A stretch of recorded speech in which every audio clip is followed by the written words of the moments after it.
What up, what up, what up, people? What's good, what's good, what's good? You're probably wondering, hey, this isn't the Whatever We Want podcast that I signed up for. Hey, why didn't he do the intro on this video? It's like, well, that's because if you've been paying attention, this is, I believe, number 3 of First Sunday Wrestling, which is on the Whatever We Want podcast channel. Meaning that yours truly and yours other truly gonna sit up here, and because we can't ever shut up talking about wrestling, we went ahead, we made a whole podcast devoted just to wrestling on the Whatever We Want podcast channel. I am one of your hosts. You can call me Superjaz. Superjaz. As nature intended. Superjaz, Jazz, SJ, JT, whatever you want, what have you, and the like. And I am joined, as always, by... Well, you know who it is, what's going on, when it's happening, where it's at, and why we're here today. How you doing? It is I, the sublimely magnificent, big ugly himself, Omari Ellis, feogrande on YouTube, occasionally referred to as Pete on the show. And yeah, I'm doing all right as well.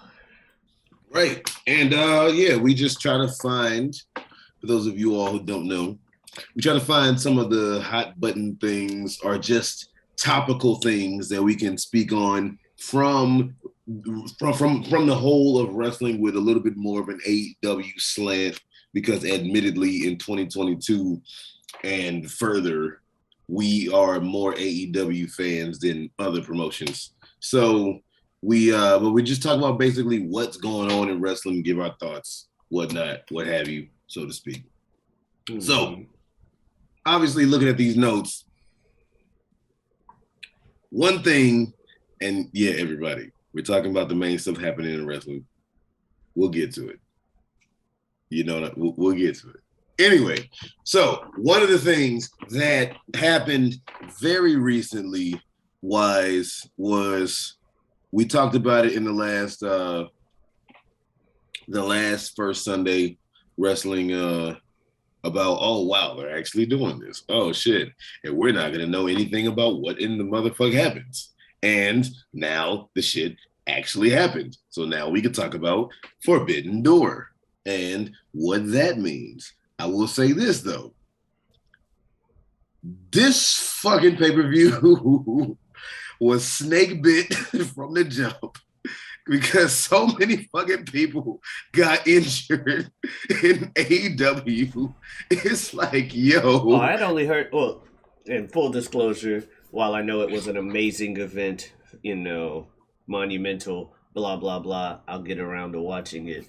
I was not there. I was not available to watch it because I was in Daytona at CEO. By the way, these fucking FGC at the beach, kind of like Bash at the beach. I knew that reminded me of something. I couldn't think what it reminded me of. Yeah, okay. FGC at the beach. Got to get a souvenir shirt. Got to get a souvenir hat. Oh, especially when they look like this and are this sick. Yeah. So I was at CEO and it was top 8 Sunday, and I missed Forbidden Door, and I hadn't found the means, and I spent a lot of money on the thing, buying things like hat and shirts. So buying Forbidden Door wasn't as available of an option for me just yet, but I will get around to watching it. I did see Blood and Guts though, but I know Forbidden Door was fantastic in that regard, but I had only heard injury-wise, I'd only heard about Adam Cole, baby, being injured. I didn't even know what he got injured doing or what kind of injury he has, but I know that Adam Cole, baby, is injured. So when I say it was snake bit because of injuries, I don't necessarily mean injuries on the pay-per-view. I mean, they couldn't have some of the dream matches or the build because so many people in AEW got injured. Obviously, we know about Punk, and he had to step down. Then we know about Daniel Bryan, and he had to, you know, step down in his match. Mm-hmm. Who else? Red Velvet got fucked up. Yeah.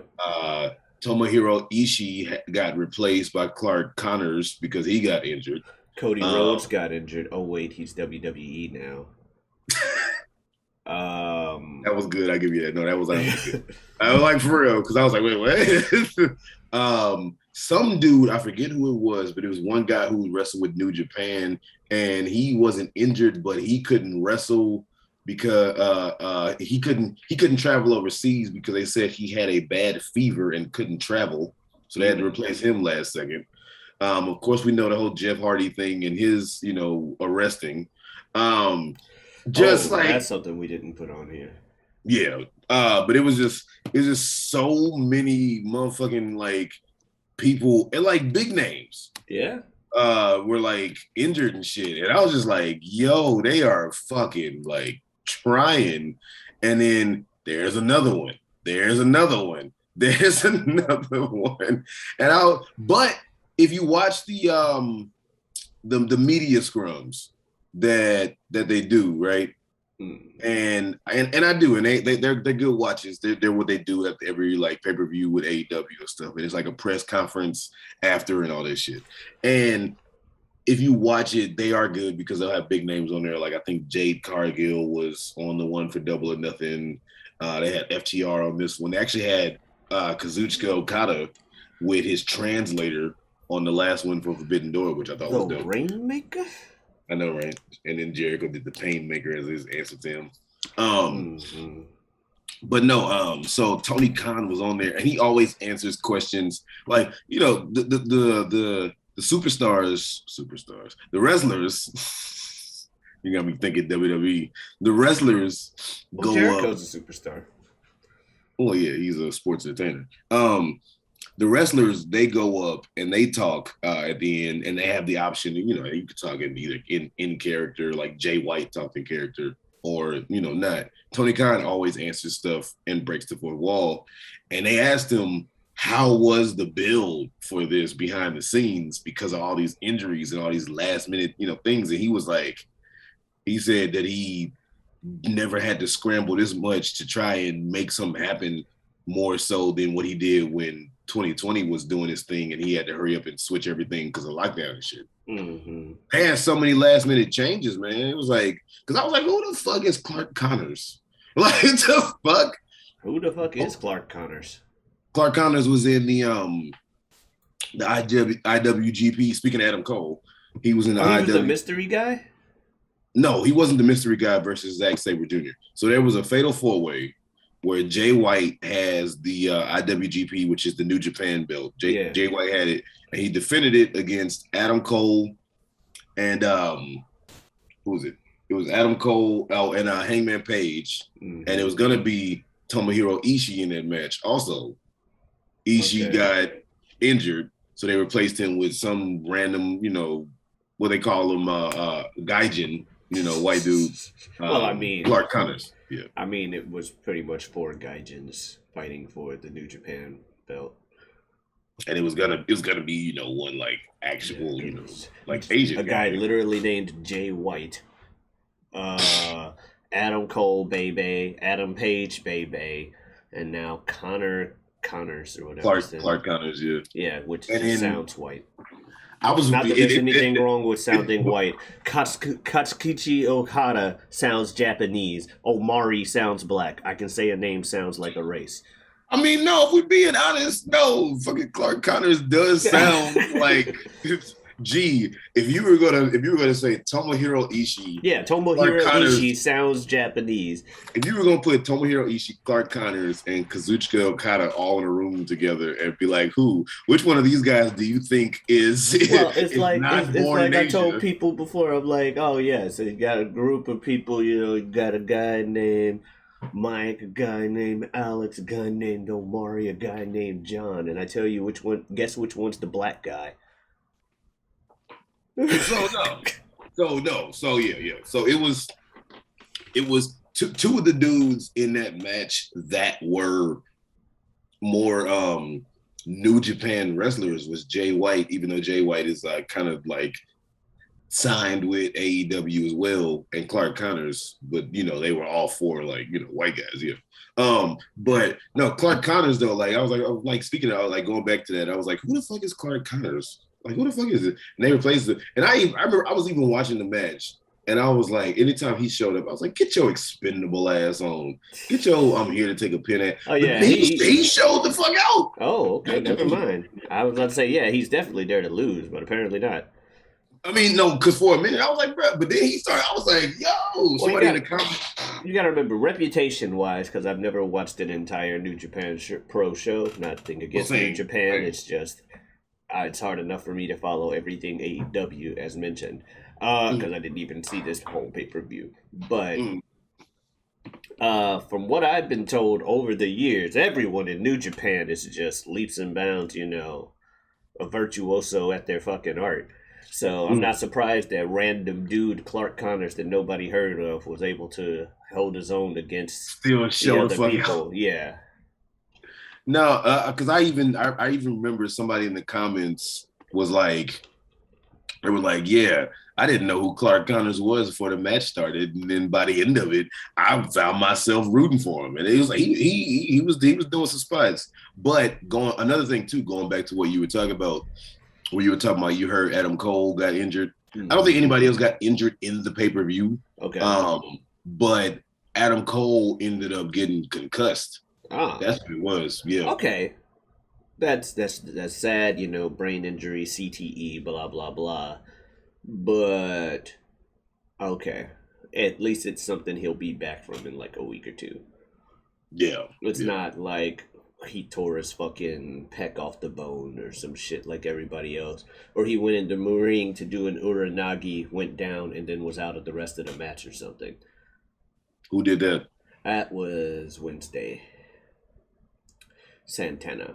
Blood and Guts. Oh, yeah. Okay, yeah. Obviously, yeah, we'll get there. Yeah. Not sure if they said what his injury is, but I'm just saying. There's okay. Injuries. And to be fair to WWE, there's injuries in both companies. I know I made the Cody Rhodes joke, but WWE is racked with injuries and shit, too. That's why they had to fucking bring Brock back again.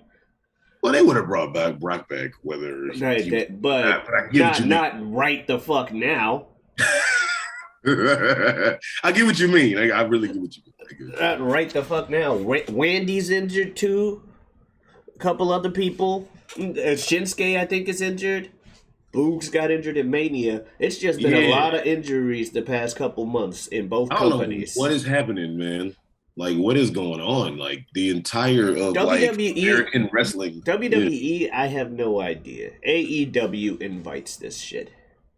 And, we're all the more entertained because of it. I mentioned it. I'm pretty sure I mentioned it in the last one on how enabling AEW is. And with their whole, like, hey, you want to do a stupid idea? It's like the double-edged sword. We get more entertaining matches because the wrestlers are allowed to do what they want, but they're all attention junkies. And a lot of them want to jump off shit to get that pop. So your Sammy Guevara's and his flipping off of shit, literally going, I'm crazy, baby, before he fucking does it. Because he Sammy fucking is. Yeah. Darby Allin's entire existence. Mm-hmm. And when he said Jeff Hardy was going there, I'm like, oh, God. And like I said, with the Jeff Hardy match versus Darby, where even Taz on commentary as it starts and he sees them coming out goes, wait, who let this match happen? I'm like, that's a good question, Taz, because I would ask the same thing. These two do not need to be fighting each other. Will it be epic? Was it fun? Yes. But part of why it was fun? Because Darby's dumbass flipped off the top of a ladder from inside a ring to the outside of the ring where Jeff was waiting for him to get hit onto a bunch of fucking chairs. In a spot that looked painful as all shit, and guess what? It was because Jeff got injured. He got arrested, but we forget Jeff was injured before he got arrested. He was injured. He was injured before that because that's why that damn near dream match with the Young Bucks and the Hardy at Double or Nothing ended up actually kind of being a slow slogging, trug along match. Yeah, because you could see that Jeff was injured.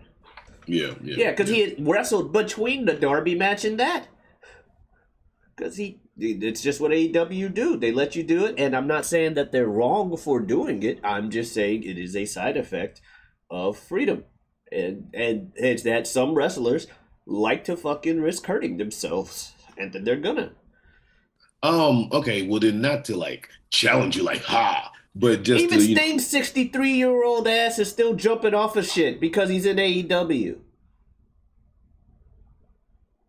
I was there when they came here to St. Louis and Sting made his return. That was dope. No, and Sting's awesome, But but yeah, he don't need to jump off of shit. He's a lot of them. motherfucking Sting. Well, a lot of these wrestlers, which I respect that they're I not. respect. Okay, yeah, it does sound like I'm. Get off my No, I lawn. don't Back think it in does. my day, people didn't jump I don't, off I of don't think shit. it, I don't think No, it, I I don't think it's stuff, respect man. that they do this. That's what I'm saying. I like it. I'm more entertained because of it. Yeah. It's just I'm not surprised that the injuries happen because that's just what they do. People are Well, bleeding from their faces repeatedly every fucking week now. a lot of motherfuckers do end up randomly like bleeding specifically from the mouth. uh, but no, I don't think that you sound like you don't respect it. I was gonna say I respect the shit, but a lot of the people in AEW are kind of like they've already submitted their legacy, whether they wrestle crazy or not. Jeff ain't got to prove nothing. Sting ain't got to prove nothing. Jericho ain't got to prove nothing. Christian ain't got to prove nothing. The shit. Jake Roberts ain't got to prove. A lot of these motherfuckers don't have to prove anything. But Jericho has a fucking death match with fucking Nick Gage, which was amazing. But he doesn't do And that also shit. not a very wise idea. I'm glad Jericho came out of it okay, but Yeah, so a lot of them don't have to A prove dude anything. you don't need to be fighting death matches with. But it is Right. also, hey, you survived the death match with Nick Gage, so I mean, you didn't need to, but you did it, so awesome. And then I mean, shit, you want to talk about Jericho ain't got to, but I respect the fact that they don't rest on their laurels, so to speak, and coast. But no, I mean, we all Okay. definitely agree that these motherfuckers do not have to do anything, right? I was But talking about other topics before the show and was saying everything doesn't have to be black and white. It doesn't have to be rest on laurels or be Jeff Harvey Allen. You can be fucking in between and just be a good fucking wrestler. mm, And put on um, great matches. what was I gonna say? But I mean, like shit, every Jericho Appreciation Society versus Blackpool Combat Club, Santana Ortiz, Eddie Kingston match is just like crazy. Blood and guts, anarchy in the arena. Like every multi-man match is nuts.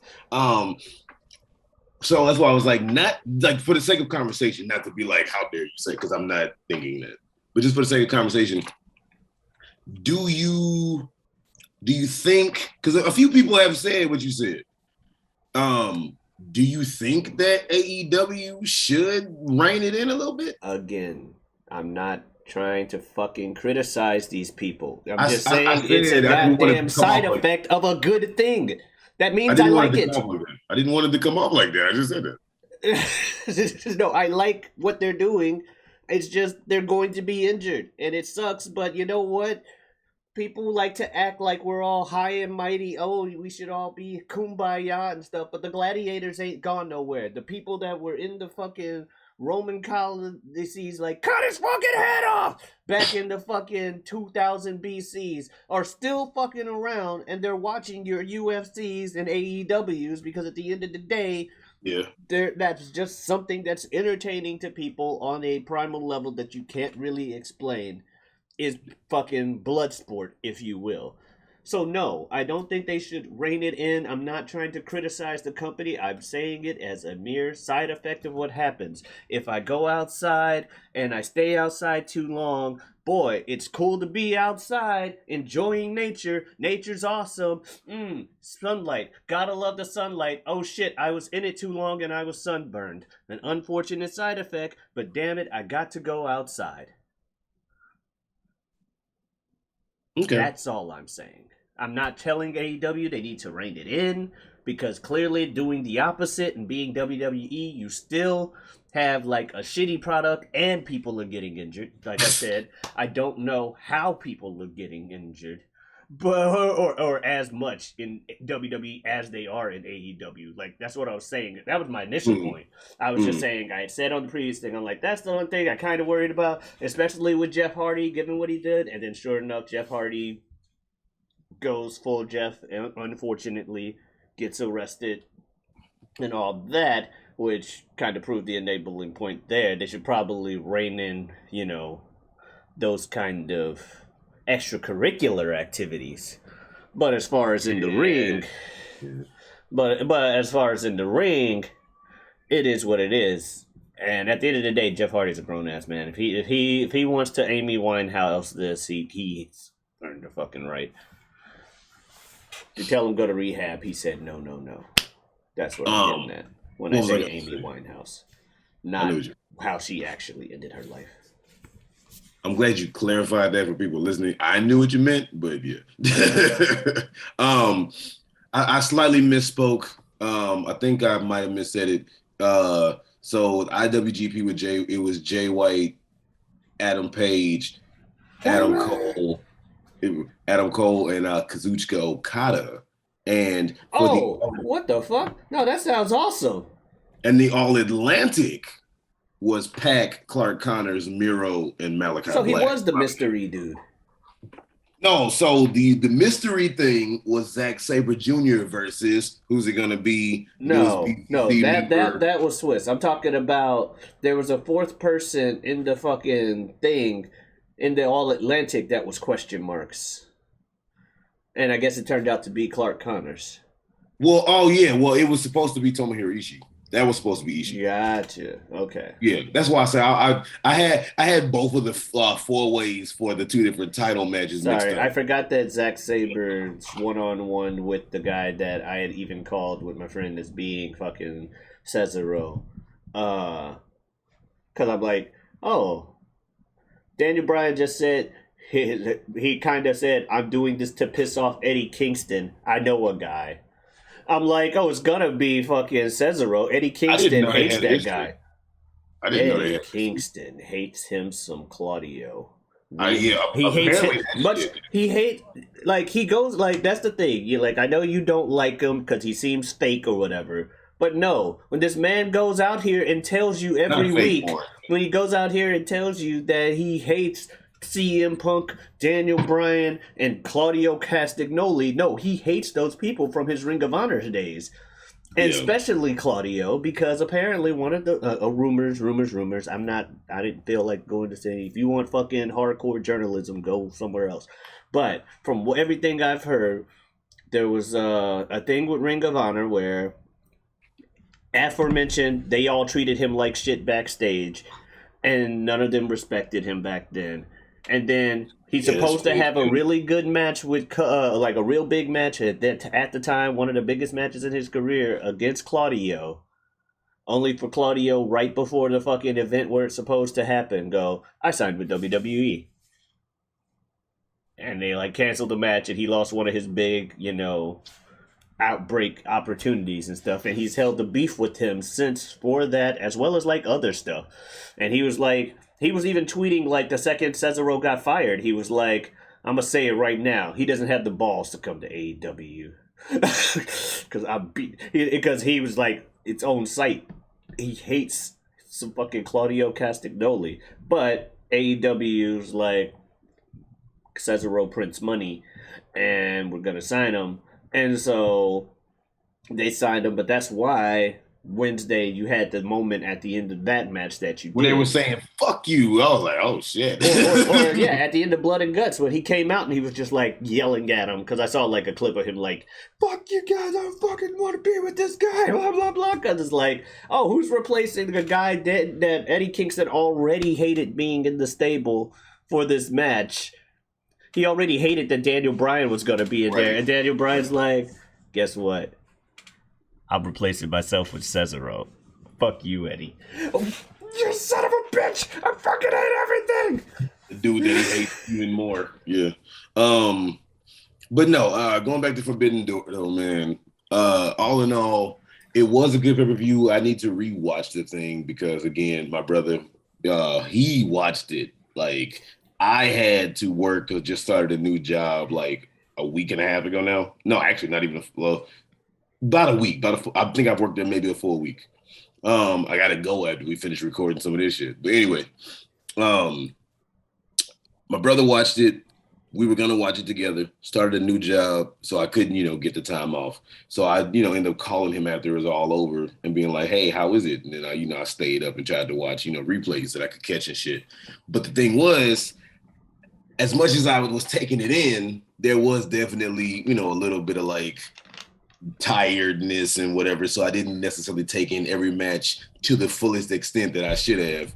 But people are saying in-ring action-wise, one of the best pay-per-views and shit like that. So I need to go back. And they say that if there's any match you need to catch, which I plan at some point to catch for real, and actually give it my all, my attention, is everybody is talking about Will Ospreay versus Orange Cassidy.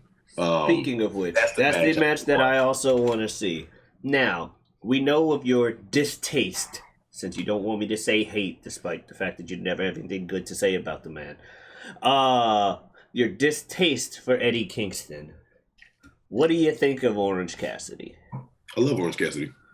I don't understand you. All right. I love Orange Cassidy as well.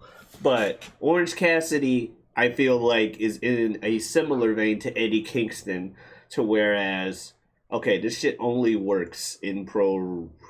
Well, I guess Eddie... The thing is, I feel like Eddie Kingston would work outside of wrestling if he actually knew. Well, he knows how to fight better than me. He'd be able to boot my ass, whatever. But that's not an accomplishment. Bottom line is, that's not what you said anyway. But Eddie Kingston don't look like the other wrestlers. He's just some dude. He looks like some dude that came off the street and he's just here to fight and hurt people. He ain't coming out here to win your match. If that happens, cool. He's here to beat the shit out of you. And that's a character that's kind of weird, and it's like, but does it really belong in pro wrestling? It's kind of weird. Orange Cassidy is like the exact opposite, where he's here and he's wrestling, but he also doesn't really care about the match. He's not here to hurt people or nothing. He's just some dude that doesn't really put forth that, let me put up the air quotes for the listeners, air quotes, doesn't put forth any effort, right, and unair quotes in the match, only to surprise, haha, he can do stuff. But he's a walking gimmick, just like Eddie Kingston is, although Eddie Kingston is slightly more authentic, because this man, I feel like, literally would just beat the shit, or try to beat the shit out of everybody backstage if he had the chance. Yeah, I'll give you that. If he came across them just on the street, what? My answer to how I feel about Eddie and all of his presentation, at least from what we see of him or whatever, is I will say Kevin Owens is somewhat in the same vein. Looks like a regular dude somebody brought the street. You don't like Kevin Owens either? No, let me finish what I'm saying. Kevin Owens in the same vein, look like a regular dude somebody brought the street. Like, I even look at Kevin Owens' ring attire, and it looked like somebody like asked a fan, "Hey, can you wrestle?" And he just like went through his gym bag, threw his like regular like workout clothes that he had in his bag on, and then hopped in the ring. Kevin Owens is mad. He's ready to whoop some ass. He's this, that, whatever. I like Kevin Owens. Okay. Eddie Kingston, and again, my head is not up my ass to the point where I'm hating, and I won't admit if the man had a good match, or I won't admit if he had a promo I thought was good. But for the most part, majority, Eddie Kingston bores me. That is like, the man is just like, I look at him and I'm like, again, I was there live when they first AEW first came here, when they did Rampage.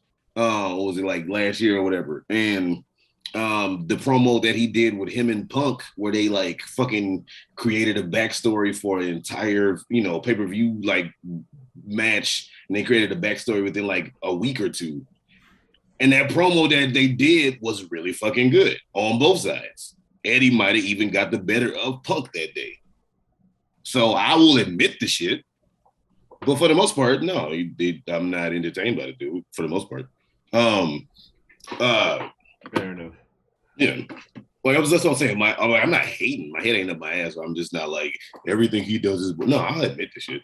But no. Anyway, I need to see the Will Ospreay versus Orange Cassidy match. That's the match that like fucking shit. Wrestling Will Regret gave that match 5 out of 5 stars. And and then damn near gave every other match on the card 4 and 4.5 out of 5. Yeah, I heard it's fantastic. Oh shit. Claudio Castagnoli is he debuted, as we somewhat touched on, which I'm just happy to see Cesaro Claudio Castagnoli, who I remember hearing his name kind of buzzing ish before he even joined WWE back in the day. And then he became, Antonio Cesaro, then Cesaro, now he's Claudio again. And I'm just glad that he is back in a major company. And, we'll probably, have some fun again. Yeah. We know the man is amazing in the ring. So, Exactly. I'm happy that he's there. I thought he would have a different theme other than just a da da da da da da da da da da da da da da da da da. I was like, what? But fair enough. If that's what he wants to do, that's what he wants to do. Yeah. It'll work. Yeah. So Forbidden Door. And the whole time you've been like, I know it wasn't boring. Forbidden Door. That's funny. But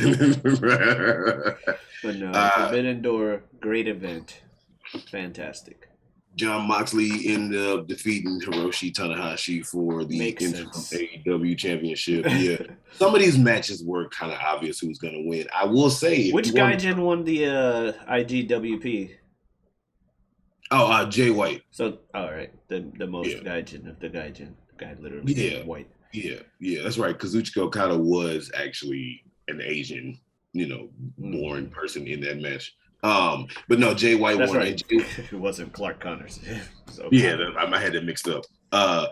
Jay White actually ended up winning by pinning Adam Cole, which, of course, because they were having a slight, team rift, whatever shit.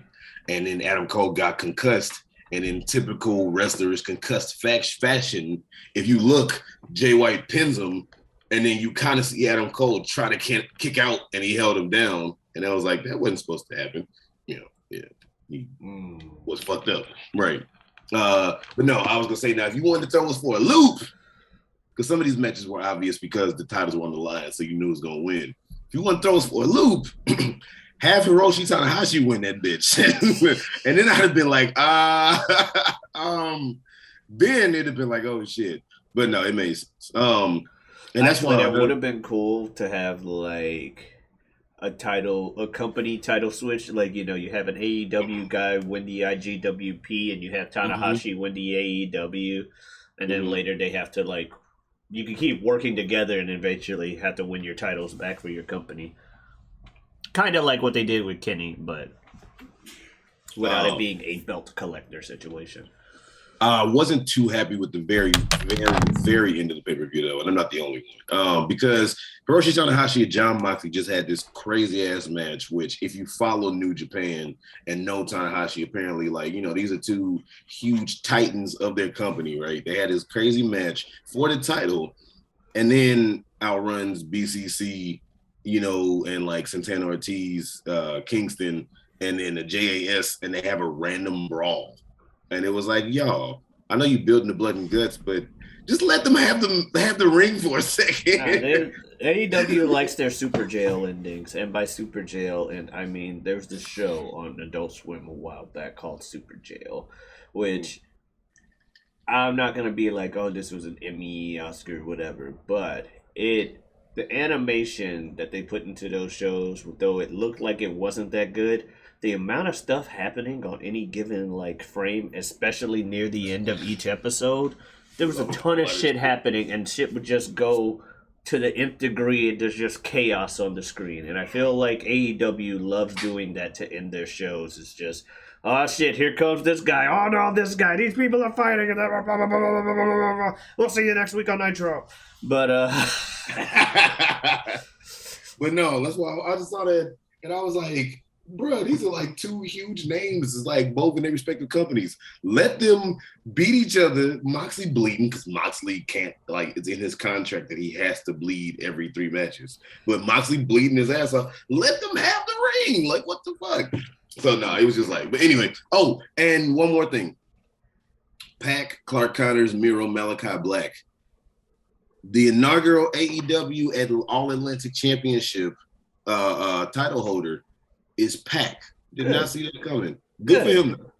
I kind of did because I remember the rumors back in the day about Pac is he saw himself as a belt holder.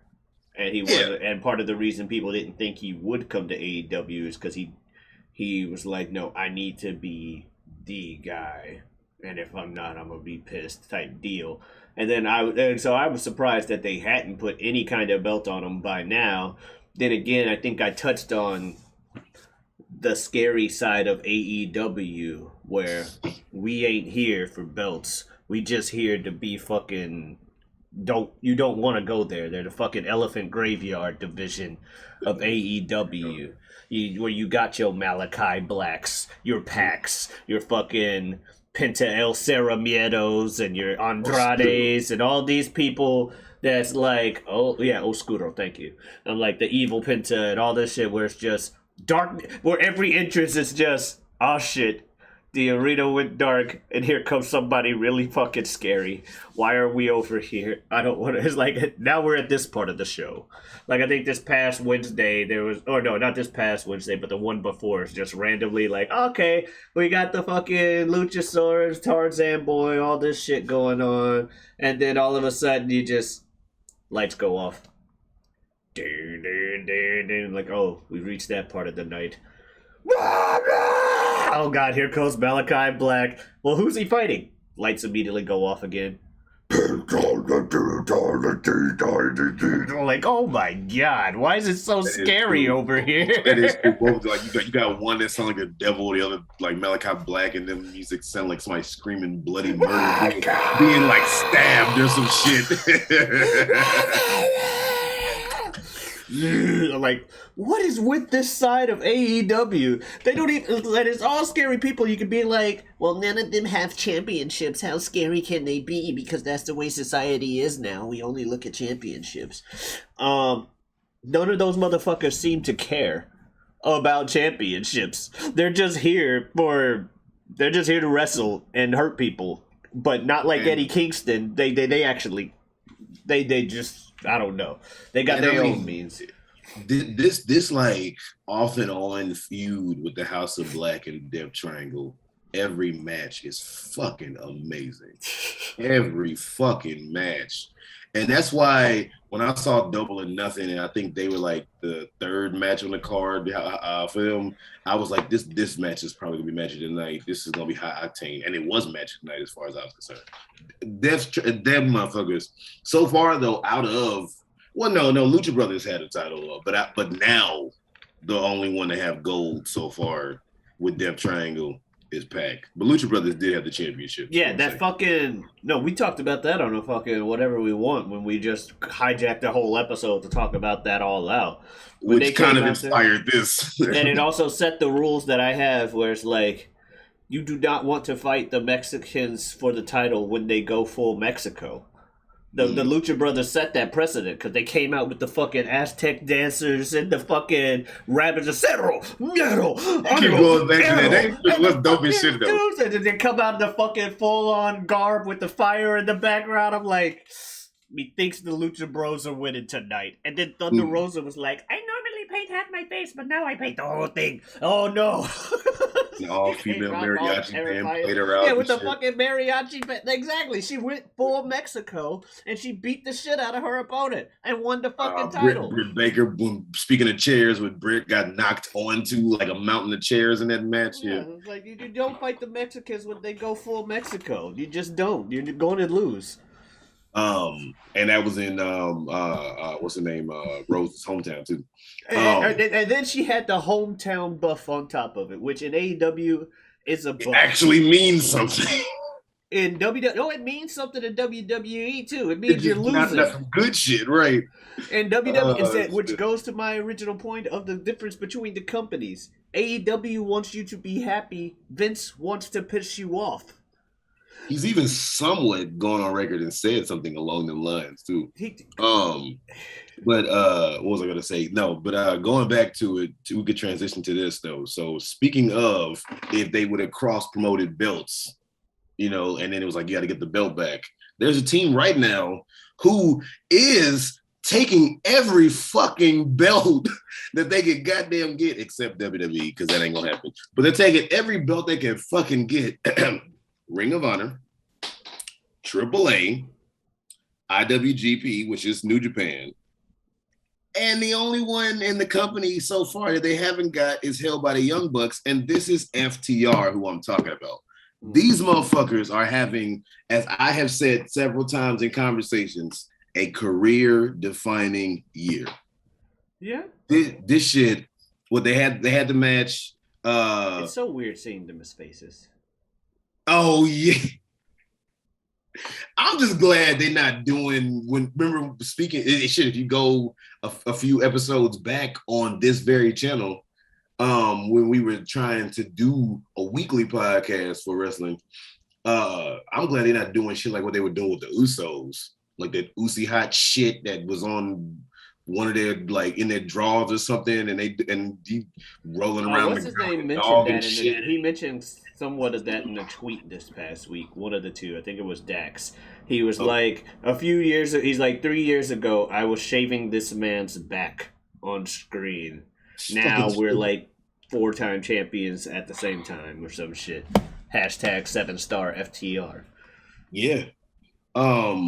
I mean, these motherfuckers, like, I even, like, me and Ibn, my big bro, you know, I don't know if I mentioned him by name, but we were having a conversation, and Ibn was saying that he thought that Jon Moxley should be Wrestler of the Year, or at least AEW Wrestler of the Year, or whatever. And I didn't fully agree. He was like, who do you think? I said, I think Dax. Come to find out, a lot of people think Dax, because not just FTR, but Dax is having singles matches like FTR had their crazy Owen Hart, you know, tournament match. And then Dax had that amazing match that he had versus CM Punk.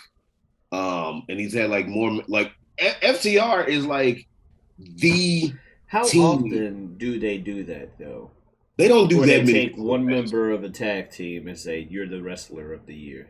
When you know to be a part of a tag team wrestler, a tag team wrestler. Not, John Cena teamed with the fucking Kane for 2 weeks this year. How dare they take John Cena and say that him and his tag team partner Kane and only say John Cena's the champion? No, I'm talking about if you're known to be a tag team, and then you do that. No. Now, I can see AEW slipping, Meltzer some money or whatever, be like, hey, we'll throw a few more Meltzer drivers on there if you do this. Put Dax as it so we can break up the team and have a storyline of I'm envious that my partner's getting all the shine. I could see that being a potential thing. However, I also don't see that being a thing because those two and everything they said on screen or in quote unquote kayfabe, because I know people hate non-wrestlers using the term because you ain't part of the business, you don't know what's kayfabe.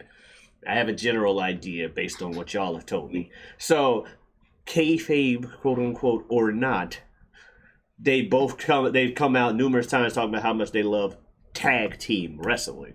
Yeah, well, they even said when they left WWE, they even said, we don't have to have these titles. We just want y'all to make tag team wrestling credible. Yeah. They even said, they were like, we just want tag team wrestling to be important. We don't have to necessarily be top of the totem pole. We just want as a whole to be. And AEW has made tag team wrestling important. Well, 90% of their matches are tag team matches of some sort. They did the fucking 15 team or like the Battle Royal, and it was like people kept coming out, and it was like, oh yeah, y'all do have a million. They got a million tag teams. They have a million factions. That's just the land of 1,000 factions. You go there, you join in with somebody's faction, or you ain't gonna survive too long. It shows you that fucking. It shows you what happens when you have a wrestling fan that grew up in the days of the NWO and DX and shit like that. Where he's got like all the factions and everybody shit. Because again, Pac, singles competitor, but he's also part of Death Triangle. Yep. And and nothing comes off thrown together for real. Yeah. That's one thing I will say. Nothing comes off like, what the fuck? Like, no, like shit. The Undisputed Elite, where you have like the Young Bucks, then you have Red Dragon, but then you have Adam Cole, but then they come together and they form this team, but it doesn't feel forced. Well, no, because literally the Undisputed Elite is just the Undisputed Era plus the Young Bucks. Right, I know. So But still. there you go. And why the Young Bucks? Well, because Adam Cole used to be part of the Elite with the Young Bucks. The Young Bucks, right. So they have numerous years of footage of being known as teammates. So it works out all together. Like, aha, the Undisputed Elite. And all the Undisputed part of Undisputed Elite is injured too. Because apparently Bobby Fish and Kyle O'Reilly, because they were trying to push the fuck out of Kyle O'Reilly. I'm like, why is Kyle O'Reilly in my main events?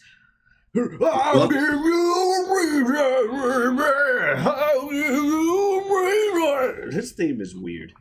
But the Bucks were like did like a quick little backstage fuck you Brandon Cutler promo they did like a backstage one, talk about how everybody in the fucking Undisputed Elite is injured as shit. And they even talked about how even apparently Brandon Cutler is injured because they were like, we had to hire some intern to hold the camera because even Brandon can't be here. So every fucking body's injured right now. What is happening? What is going on? They're like the fucking the voodoo doll from the Brady Bunch that like what was it? Peter Brady. Yeah, that Peter took that day. Yeah, that noise. Did Tony Khan find this bitch and not return it? Like, what happened? Yeah, I know. I've got footage saying that I don't know much about the Brady Bunch, and I'm not contradicting myself. I only know that reference because of Scrubs. For you people like, I thought you said you don't watch the Brady Bunch. Nigga, I don't. I didn't even realize it was Peter that took it. Yeah. And so depending on who you ask, I should know stuff that a character named Peter does. What was I going to say? Going back to FTR though, man. No, FTR, who was it? I think I said the Briscoes, and they had like other matches. And FTR is having a career-defining year. They're being brought up in fucking every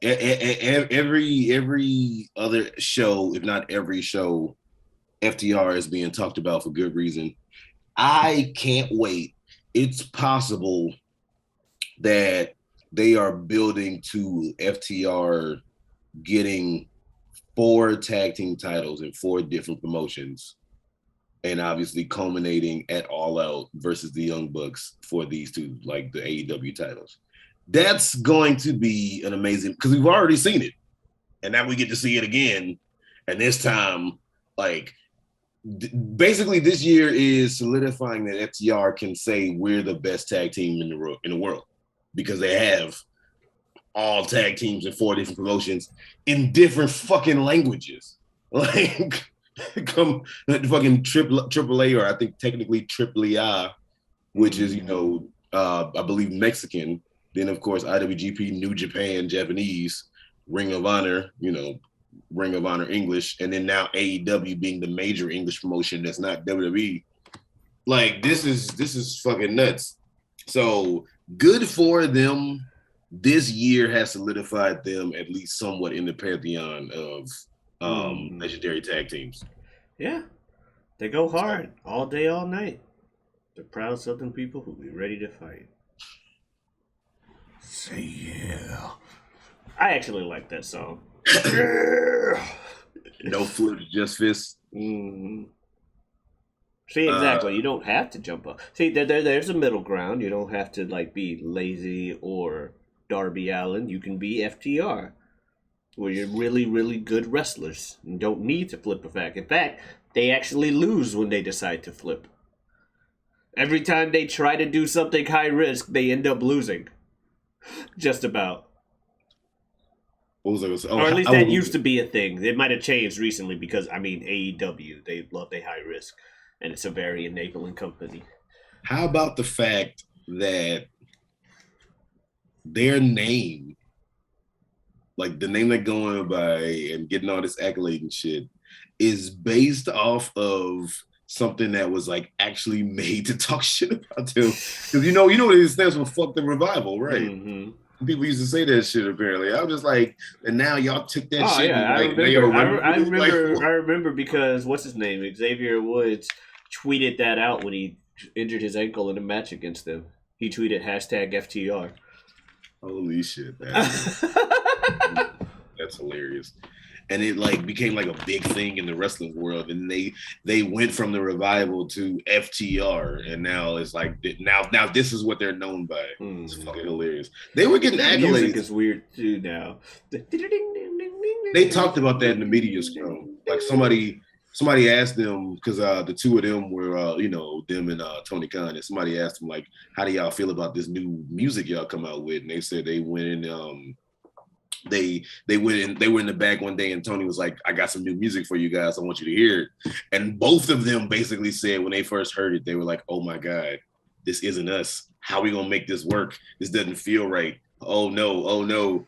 But then they said as it went on, now it feels right and it fits, and Tony was right and blah, blah, blah. But they both said when they first heard it, they were like, what the fuck is this? See, so, I felt like that, but for me, I thought, well, maybe they decided to do it because it sounds like a fucking 80s wrestling theme.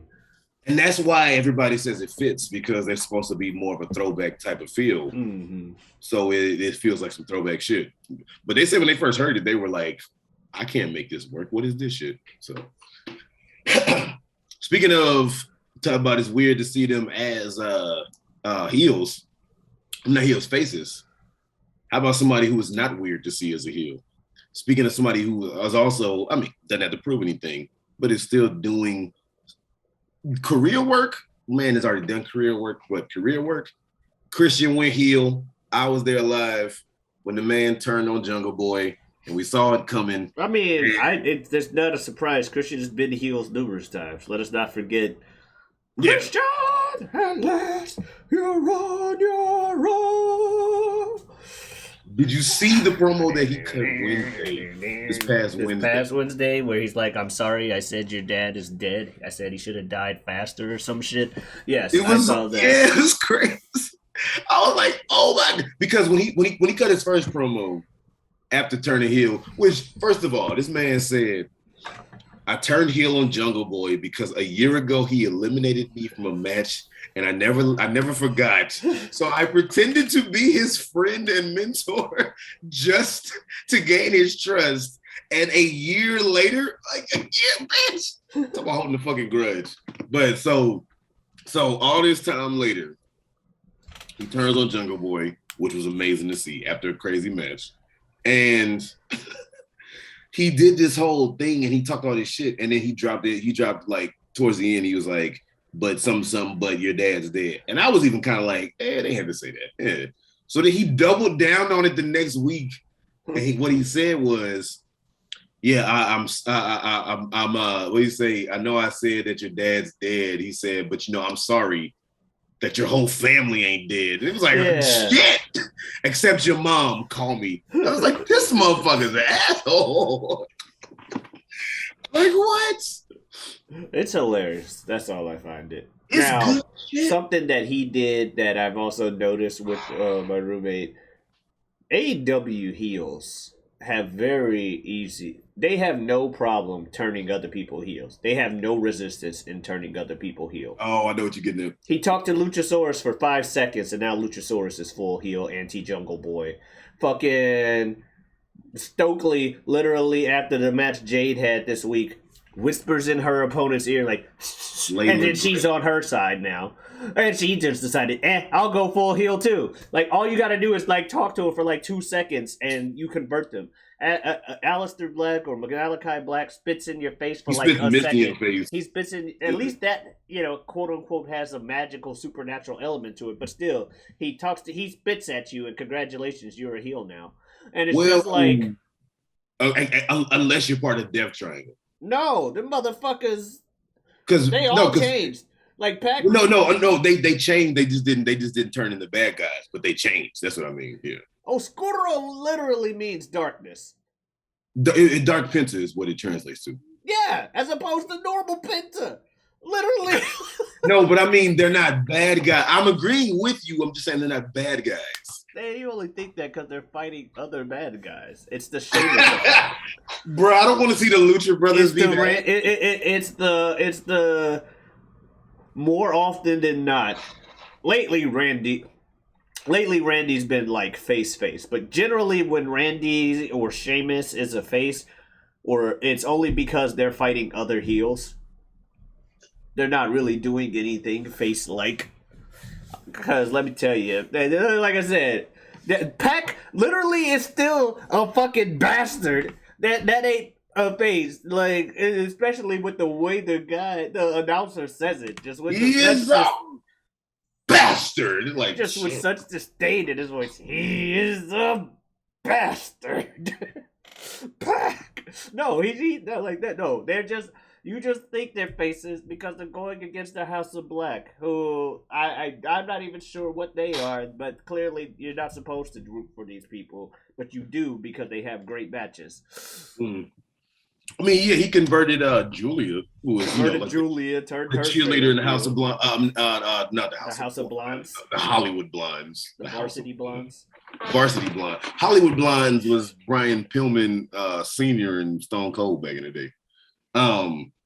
But yeah, that's why they're the Varsity Blondes. Okay, but it could be yeah. No, but no, it's Brian Pillman Jr. Brian Pillman Jr. Yeah. But yeah, he converted Julia. And you know, we already talked about how everybody was all like, it's taking too long. But part of the reason, one, I didn't think it was necessarily that bad, but part of the reason why that took too long too was Ray Phoenix got injured. Anyway, but he's the only thing keeping Death Triangle in the face category because he ain't been spit at yet. Well, yeah, because Pat got spit at and he's supposed to be blinded, but he went fake. Full fucking Kenshi. And he just and started cutting his fucking backstage promos and fucking I'm gone whack, go out of my mind. Fucking love that part of AEW though. The backstage shit? No, just the fucking Dark Division that I talked about earlier. I love that part of AEW where the night just changes. It's like, meanwhile, over here, completely separated from this, you got these crazy motherfuckers that are just doing shit. And it's like, you know what? It's a good thing none of these motherfuckers wants a main title because it'd be real hard to justify not putting it on one of them because they're all like scary. Like, Aleister Black is like, what, 17-4 since showing up? Or some stupid, like, some ridiculous, crazy, like, number. Like, he hasn't lost a lot, and I don't think Pac loses often. Like, none of them really, they lose against each other, but they also manage not to actually lose that often. I will weirdly give you that. That weirdly makes sense. So they're all scary, and you would think they would be contenders, and the only reason they're not is because they're busy fighting each other. Yeah. Well, and right now, I mean, of course, if they branch out, AEW will justify it. But right now, it doesn't make sense for them to fight anyone else. Exactly. Like unless it's like they just hate each other, so you're just like, hey, what happened over here? Unless it's a tag team or a singles competition, if there's a 3-on-3, it doesn't make sense for House of Black to fight anybody but Death Triangle. Yeah. Like there shouldn't be no 3 versus no other 3 besides them. Yeah. And AEW, I will give them that. When you have your credible contenders and you're like, well, why aren't they fighting for a belt? You can actually look at, for the most part, when you start pinky-outing me, for the most part, you can look and be like, oh, it's because they're distracted. Like, for a while, Jon Moxley is like, why did this man never fucking rematch for the title? Oh, because he's busy fighting Japan. Yeah, just everybody in Japan. He wants all the Japanese people. And he went away for a minute from doing that, and then fucking came back against Tanahashi because Punk got injured, but came back and cut a whole promo talk about, yeah, I've been trying to fight your ass damn near half my career. Like, so yeah. Yeah, I was like, oh yes, no Jon Moxley versus Japan is still going on. All right. Right. Fucking every Suzuki match turns into a fucking chop off and dick measuring contest, which is amazing. So yeah. But no, man. Going back, I'm loving what Christian's doing. Like you said, we all know Christian as a heel. It's good shit. Christian as a tag team heel. Come on now. Christian as a solo smug ass bitch. Me and Ibn talk about that. Christian can also play a smug heel where you just want to be like, you just want to slap his ass. And then, where he's like the peep show and the pizza with extra pepperoni and all that bullshit. And then now you got Christian as just a straight up, nothing about me is to be cheered. Fuck everybody heel. The man is just good at what he does. Mm-hmm. Apparently, another thing. Apparently, Jungle Boy is really injured too. So that kind of sucks because this was supposed to lead into something with them, especially with the Luchasaurus conversion. But I was there live, and if you actually look at the playback when he did the one-man concerto, it looked like he laid it in maybe a little too hard. I don't know if that did it or not, but that's what it looked like. So in the moment shit, whatever. But yeah, the conversion of Luchasaurus is going to be interesting, mainly because I'm kind of happy to see Luchasaurus doing more singles work because his only identity was part of Jurassic Express. Yeah, I mean, so we'll see. Same with fucking Jungle Boy. Well, but Jungle Boy actually had some singles matches, and that whole quote unquote pillar of AEW. Well, to be fair though, Luchasaurus also kept getting fucking injured his damn self. There you go. All black Luchasaurus is cool or whatever, and like fucking when he would have to fight Serpentico, Serpentico's like, no, please, no, I do not want to fight. Let's not do this shit. Luchasaurus. I think the conversion of Luchasaurus is brainwashing though, so we'll see because that'll be interesting. Mm-hmm. Especially if you listen when he was about to whoop his ass for talking shit about rest in peace Luke Perry, and then Luchasaurus came out to beat up fucking Christian, and he said, "Remember what happened to Marco?" Which I was surprised they dropped his name. I was like, "Oh shit," Why are you surprised they dropped his name? Marco Stunt, because he's not with the company. No, he's not with the company no more. And so I was just like, oh, WWE. Shit. They don't try to act like you never wrestled anywhere. If they don't try to act like you didn't exist just because you left. This is true. But no, so he said, "Remember what happened to Marco?" for like a second, and I was like, "Oh shit!" So I'm not gonna lie, I forgot who he was talking about when he said it at first. Yeah, like, remember Marco? I'm like, should we?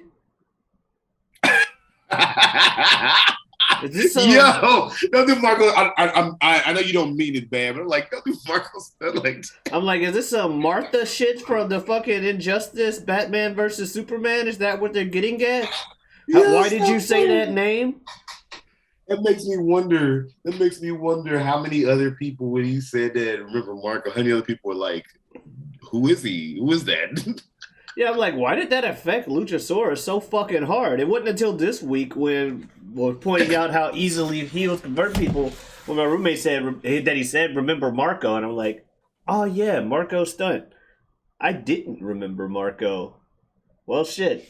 I guess Christian's got a point. Like, hey, people will forget you real easily just because they like Jungle Boy more. Or, as I'm pretty sure he will eventually be just Jungle Jack Perry. Because JR keeps calling him that too. Jungle Jack! I mean, Jungle Boy. Shit, speaking of fucking motherfuckers announcing, one thing that always kills me with the announcing Ruby Riott running to the ring. Oh, did he say that shit? Taz, this past week with Blood and Guts. And Ruby Riott's running down! I remember at one time I was watching, I forget what it was. This was like, I want to say maybe last year or at least early this year. And fucking Tony Schiavone was like Daniel Bryan. Brian Danielson.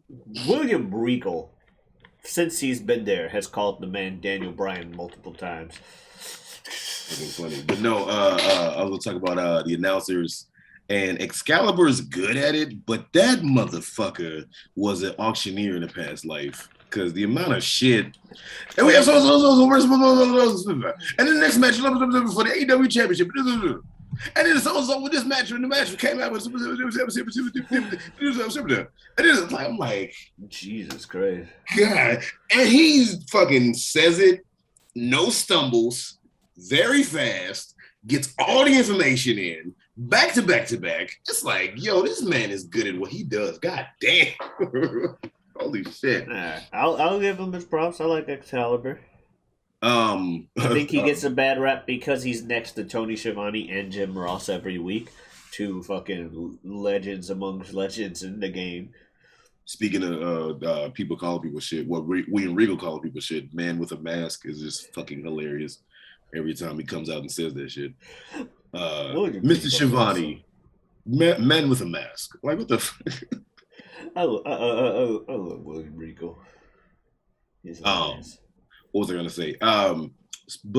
So going back to House of Black and the whole getting the title or whatever. For those of you all listening, we are recording this July 2nd, 2022. Rampage just happened yesterday. Did you see? Do you know Brody King? No. Do you mind if I spoil it? Sure. Okay. So you know how they were having the um they still had the blood and guts ring. So they had the 10, 20 man like royal like what was it? I have no idea. I didn't know 20 they were having man, it. not Royal Rumble, but Royal Rumble. Anyway, Battle Royal? they called it some like special, but anyway, Battle Royal, yeah. And they had like each man in like 10 men in each ring. The winner of the 10 and 10 then had to face each other. So Brody King won in his ring.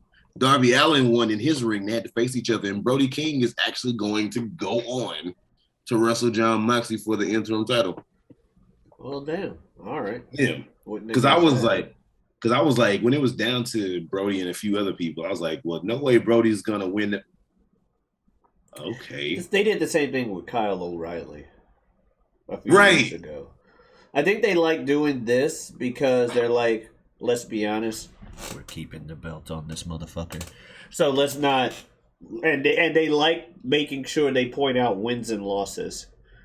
So they could have Darby versus Moxley to have the names of these people fighting each other in a singles, but if they're just going to keep the belt on Moxley anyway, and there's no real reason for Darby to fight John aside from the fact that they're both fucking batshit insane and like hurting people and themselves.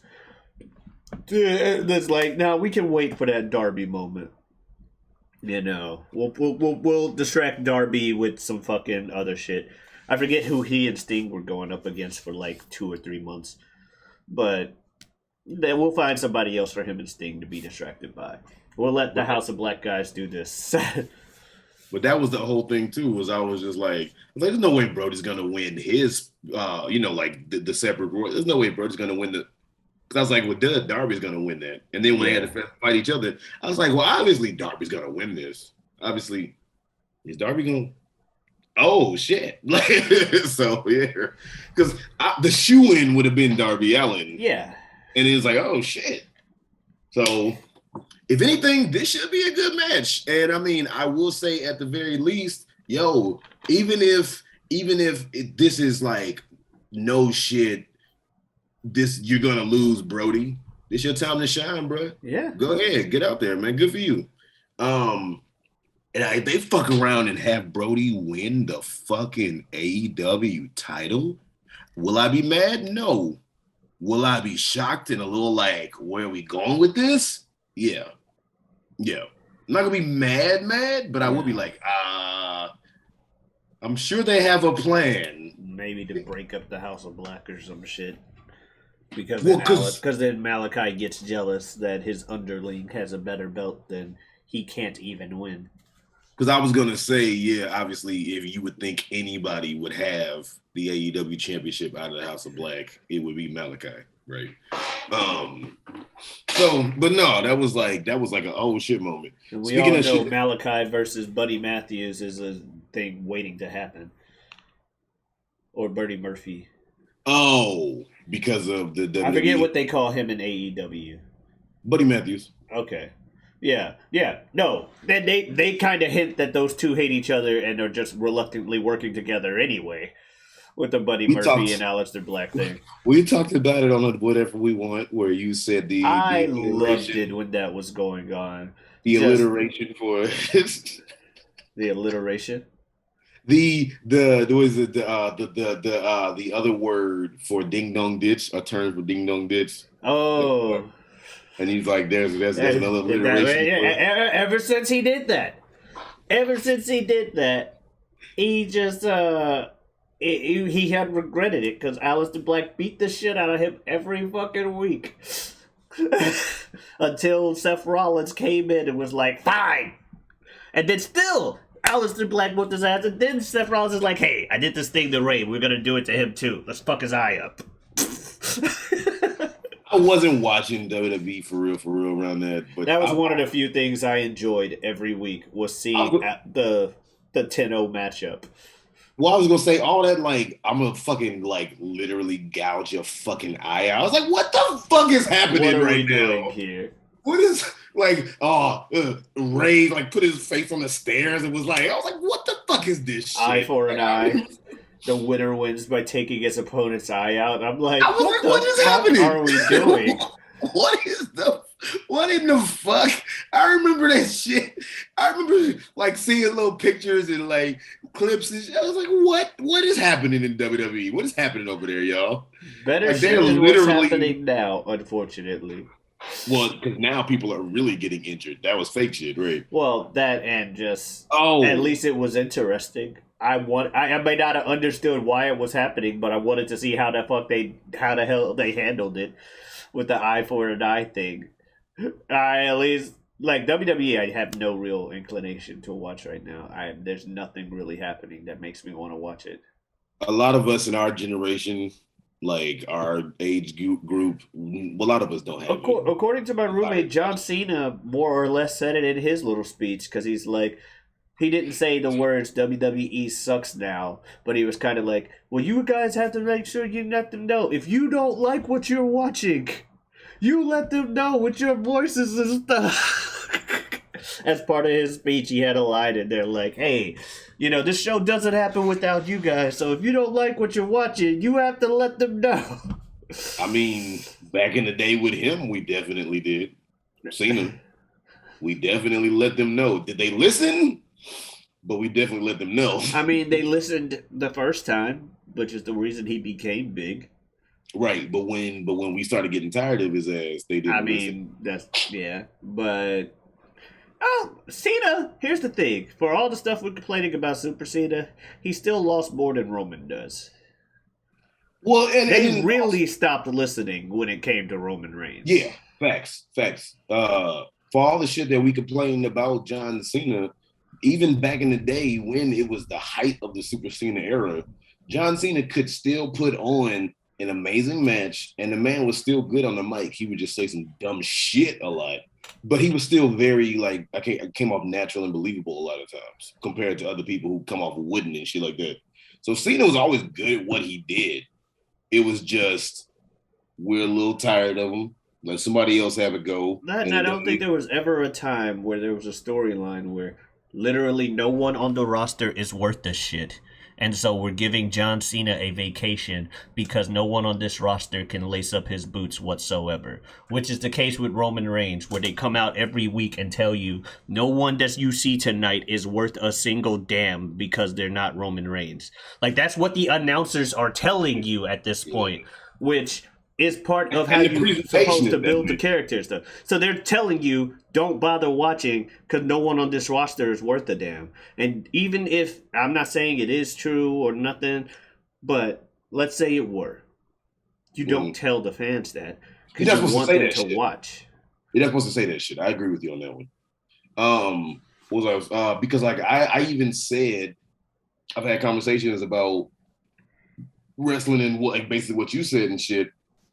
And I was like, that's why in AEW, that's why you have to build up other people to either be, if not on par, slightly below as far as importance. Because when the top star CM Punk gets injured and you replace him with Jon Moxley, it doesn't come off like what the fucking cheap. It's like, oh, well, I want to see CM Punk, but this is cool. It's not like Jon Moxley. It doesn't come off like the fuck. Yeah. Yeah. So when you have to kind of throw other people in to replace, it's not like, who the fuck is this guy? Or really, of all the people, it's like, you know what? He would have been cool, but he is cool too.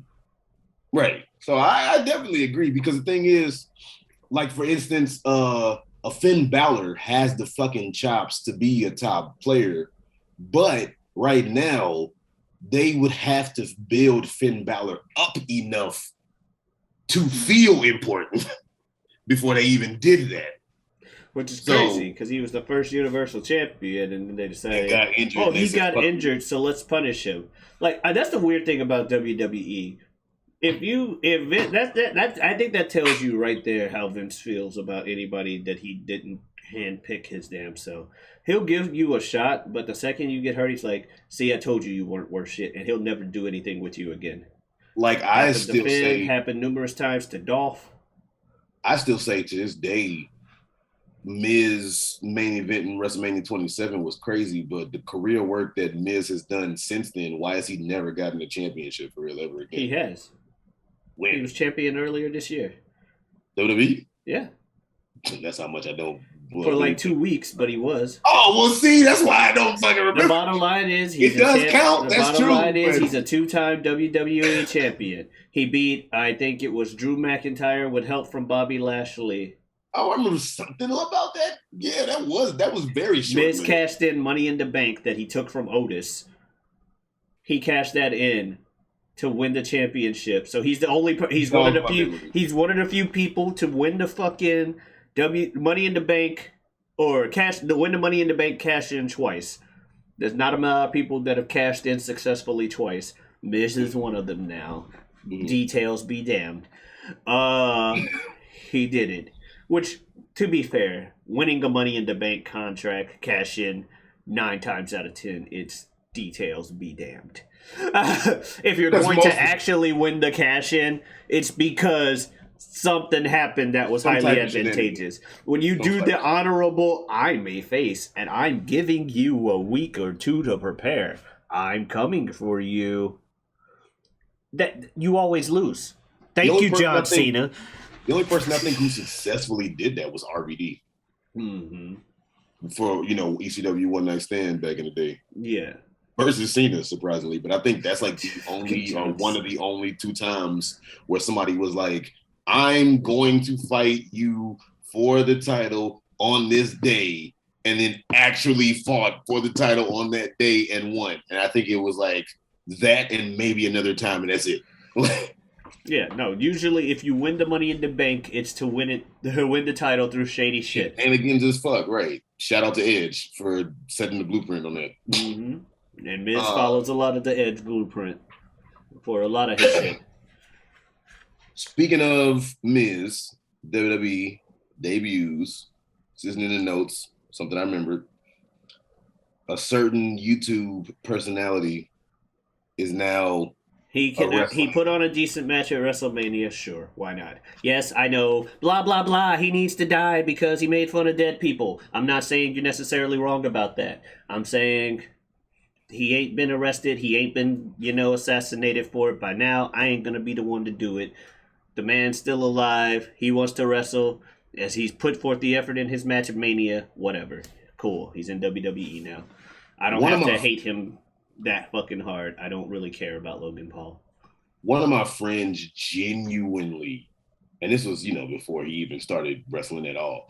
Like, this is a few years ago. We were like watching something on YouTube and he popped up for a second. One of my friends genuinely hates that man. Well, yes, he made fun of dead people. That's why everybody hates him. I saw the video, right? No, he definitely killed a huge level of his credibility and fan base for doing some shit like that. Yeah, people hate him because of that video. And I'm like, that's a terrible thing to do, but if you ain't going to go out there and attack him your damn self, whatever. I don't care. Don't tell me to.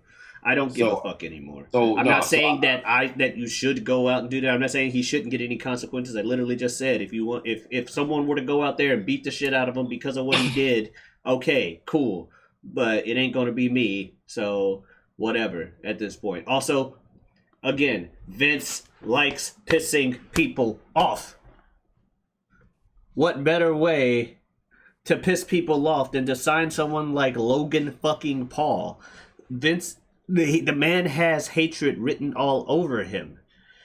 Like, Vince eats that shit for breakfast. Are you surprised? Vince lives off of controversy, and it's let's talk about an actual controversy with WWE, because Logan Paul ain't it. Speaking of Vince McMahon and him liking to piss people off, and again, I'll go ahead and preface this so people don't think I'm in support of the shit that he gets after. If you want to go murder the man for what he did, go fucking do it. I don't care. I don't support what he's been accused of. What I will say is, I am not fucking surprised one fucking bit. That's sad that none of us are surprised. The man has been, well, and I'm not going to talk about all the shit that's coming out from years and years and years ago, because I have no basis to talk about any of that stuff. I'm talking about this recent scandal that put everything in the spotlight and the main thing that people are talking about. Because, unfortunately, when you talk about shit that happened 30, 40 years ago, there's a lot of room for, why didn't you come out soon, blah, blah, blah. Which I'm not saying it's right, but unfortunately, that is the case. Let's talk about the fact that he was cheating on his wife, and he paid the woman to not tell people he was cheating on his wife. To my knowledge, this specific paying her wasn't necessarily that he raped her, but they consensually affared and he told her to stay quiet about it. Yeah. Okay. If that is the case, where he consensually cheated on Linda, consensually, it has to be consensually for me for the statement to be there. Or it's at least being reported as consensual. Yeah, if he consensually cheated on Linda and paid the woman not to mention it, I give no fucks.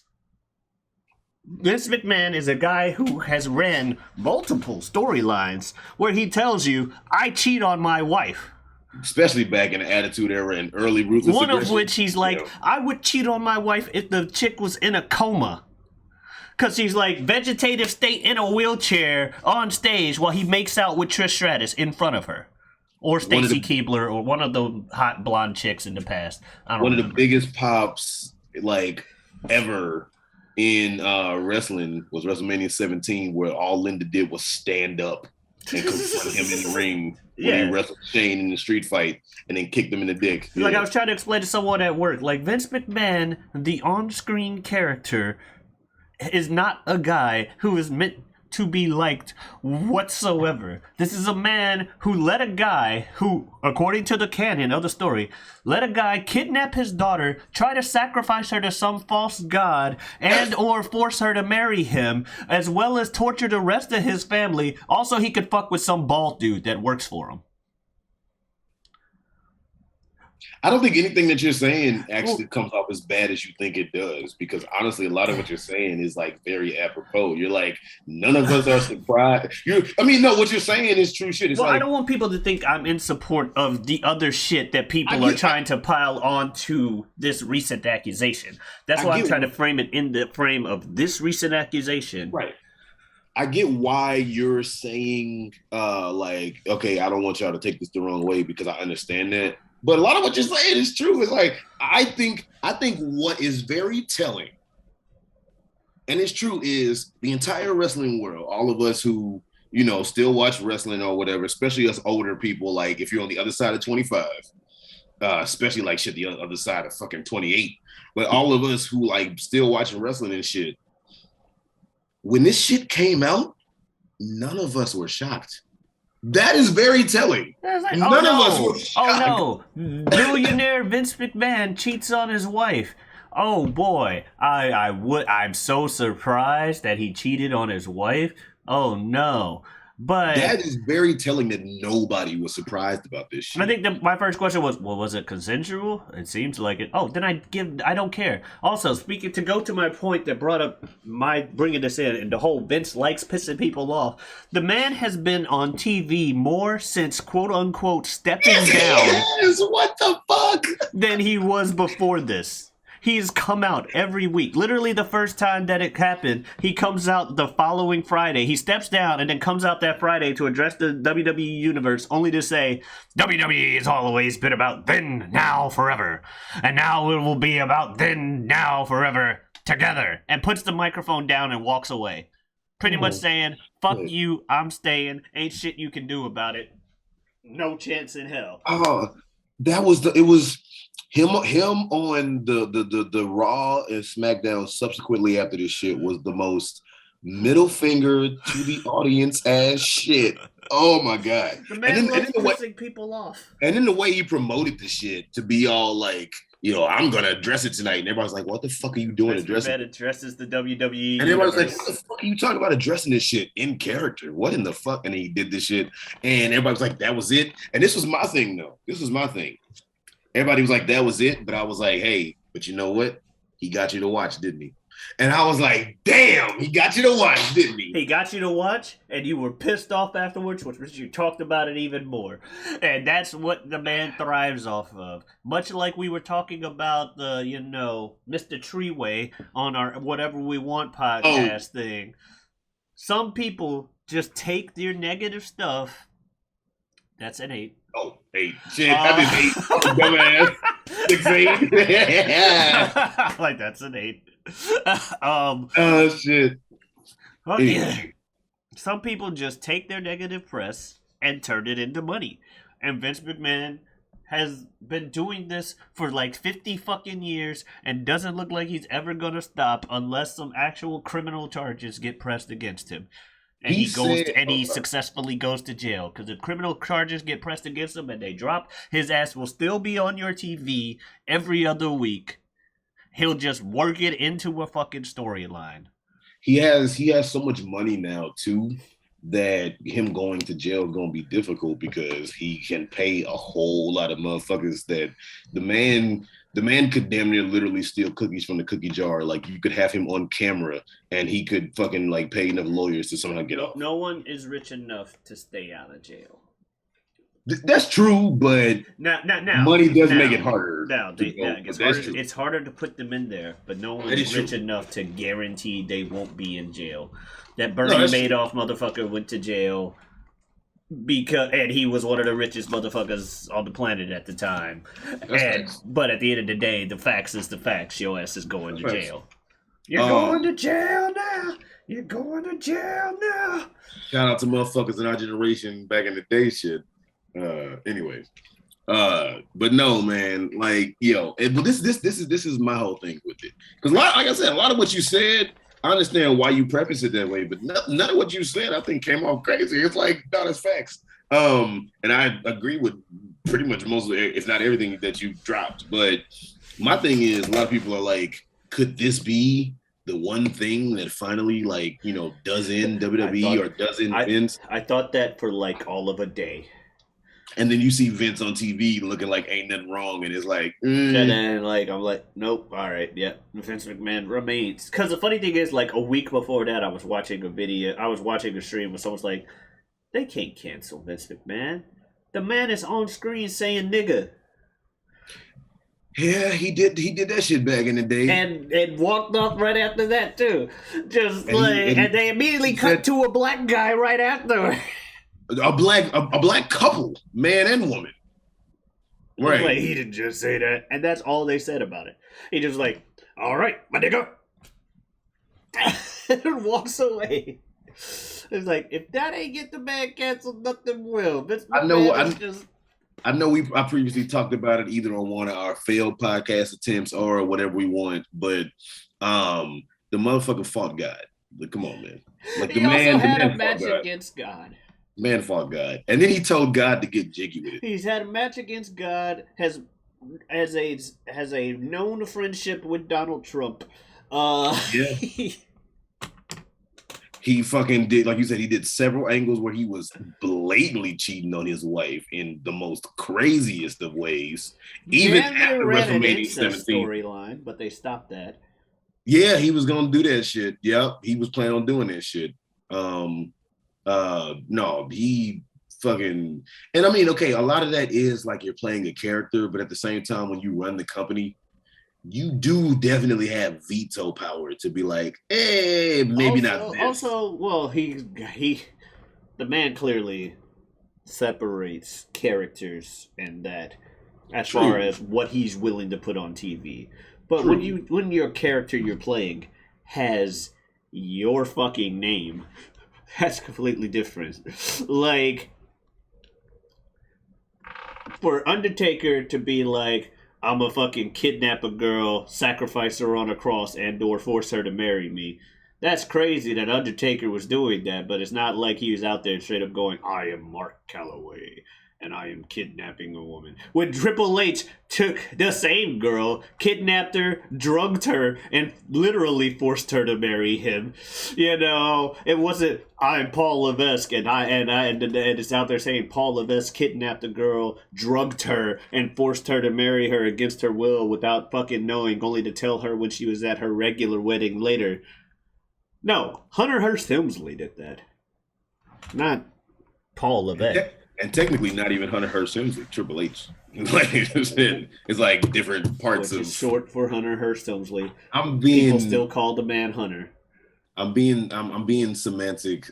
Speaking in semantics for the sake of being kind of silly. Gotcha. But they don't do it like that. And then they also kind of retconned it later to be like, nah, Stephanie wasn't drugged. She was in on it because, I mean, of course she's evil all the way through. She's Vince McMahon's daughter. Let's not forget.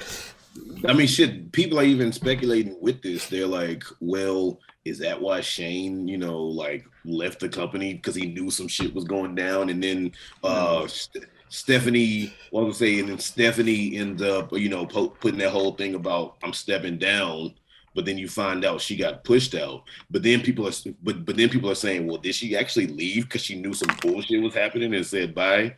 But now, because of what happened with Vince and Vince kind of being like, I'm gonna, get out of Dodge for a second, Stephanie has to come back and be interim CEO while he's away. So it's a big ass mess. We addressed it. But everything they're saying is that it's supposed to be consensual, but the thing that was supposed to be supposedly damning was that he paid her millions in hush money to basically millions to shut up about the fact that this happened, and since they're publicly traded, you took money from not just yourself but other people. So that's what it was supposed to be. Not necessarily. Do they think every dollar Vince has is in WWE right now? No, but they found out that it was company money, like out of the WWE account or whatever. So whatever. Bottom line is, I don't care that he I don't care that the man found a woman that allegedly, consensually decided to fuck him behind his wife's back, and she decided to go, you know what, well, if I am gonna fuck this 80-year-old man, I might as well make millions off of it, because I'm pretty sure that was fine too with her, because she took the fucking hush money. And I mean, of course, there's obviously. And again, this is only considering if it's consensual, people. Right. Obviously, if he raped her and paid her to shut up about it, fuck him, right? Yeah, then that's a different story. But if it and then of course John Laurinaitis is apparently in on it too. It's just a fucking mess, dude. Oh no. Yeah, another person that we're not super surprised. Well, like a speedball. Nor do I fucking care. I'm not. Oh, you told me John Laurinaitis needed to pay a woman to sleep with him? I believe it. I'm laughing because it's kind of true. I got your people power right here. More like penis power. Okay, slow down.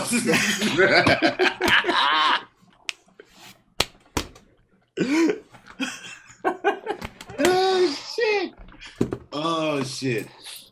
Oh man, but I mean, I don't know, man.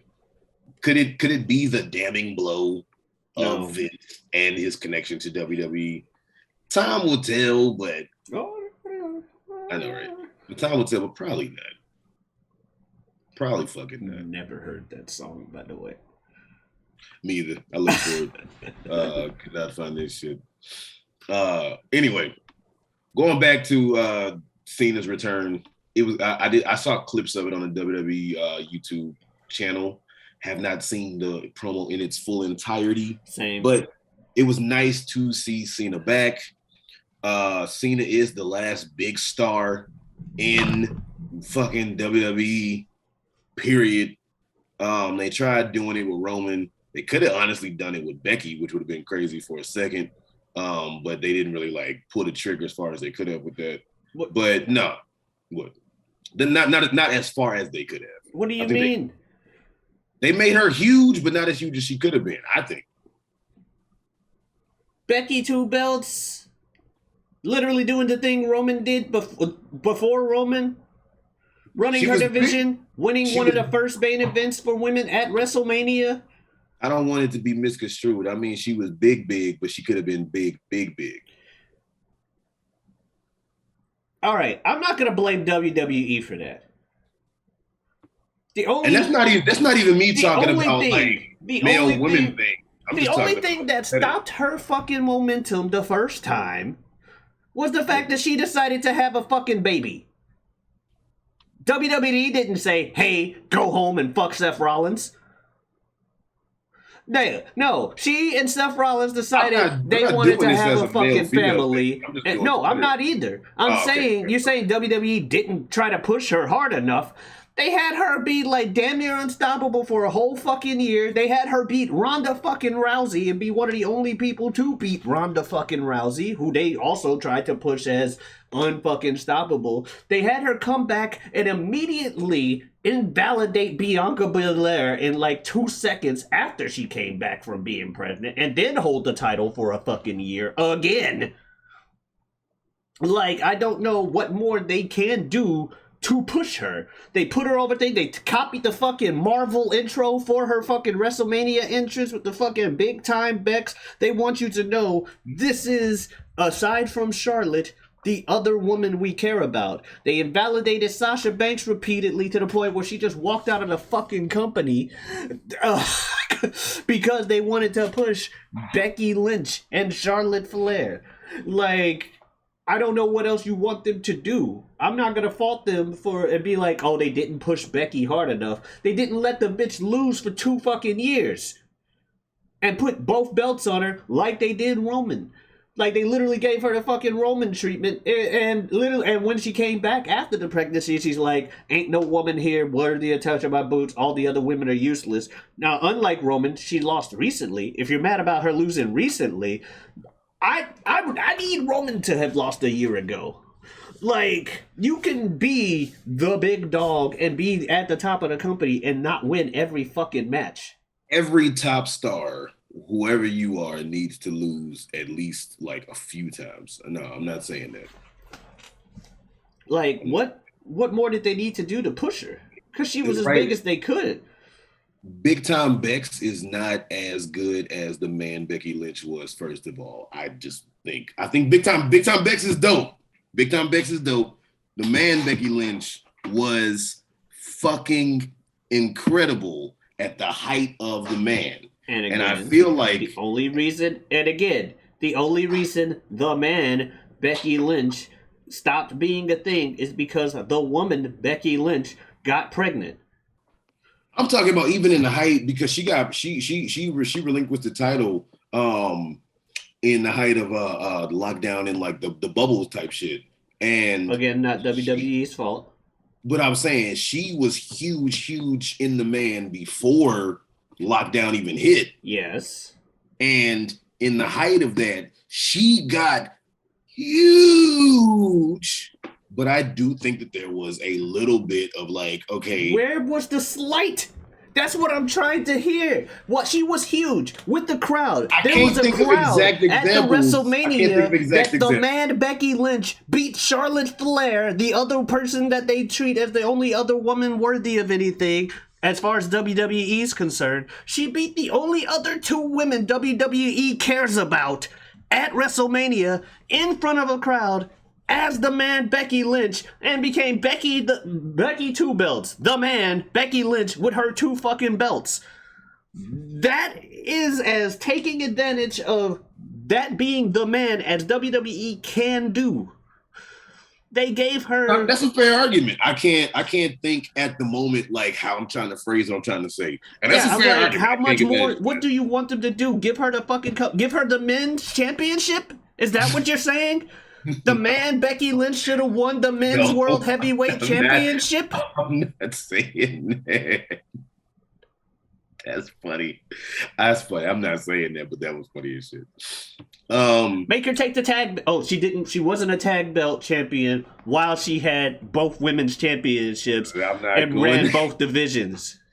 Is that what it was? She didn't have all the belts. She wasn't Becky's 3 belts, or Becky, or pull a fucking Braun Strowman and win the belts on her fucking own and beat Becky 4 belts.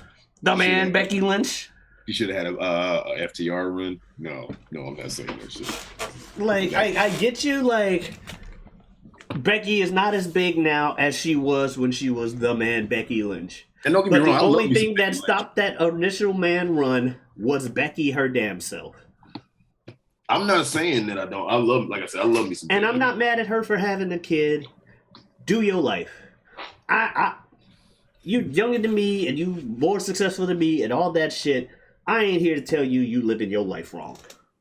I'm saying that's the only thing that stopped it was her and Seth made the, conscientious decision as adults. Let's have a kid. And so they did. And as a result, guess what? No more the man Becky Lynch for a year. There goes your momentum. She's been gone for a year because she decided to have a kid. What was I going to say? Well, anyway. I just don't know how much more they could have pushed her.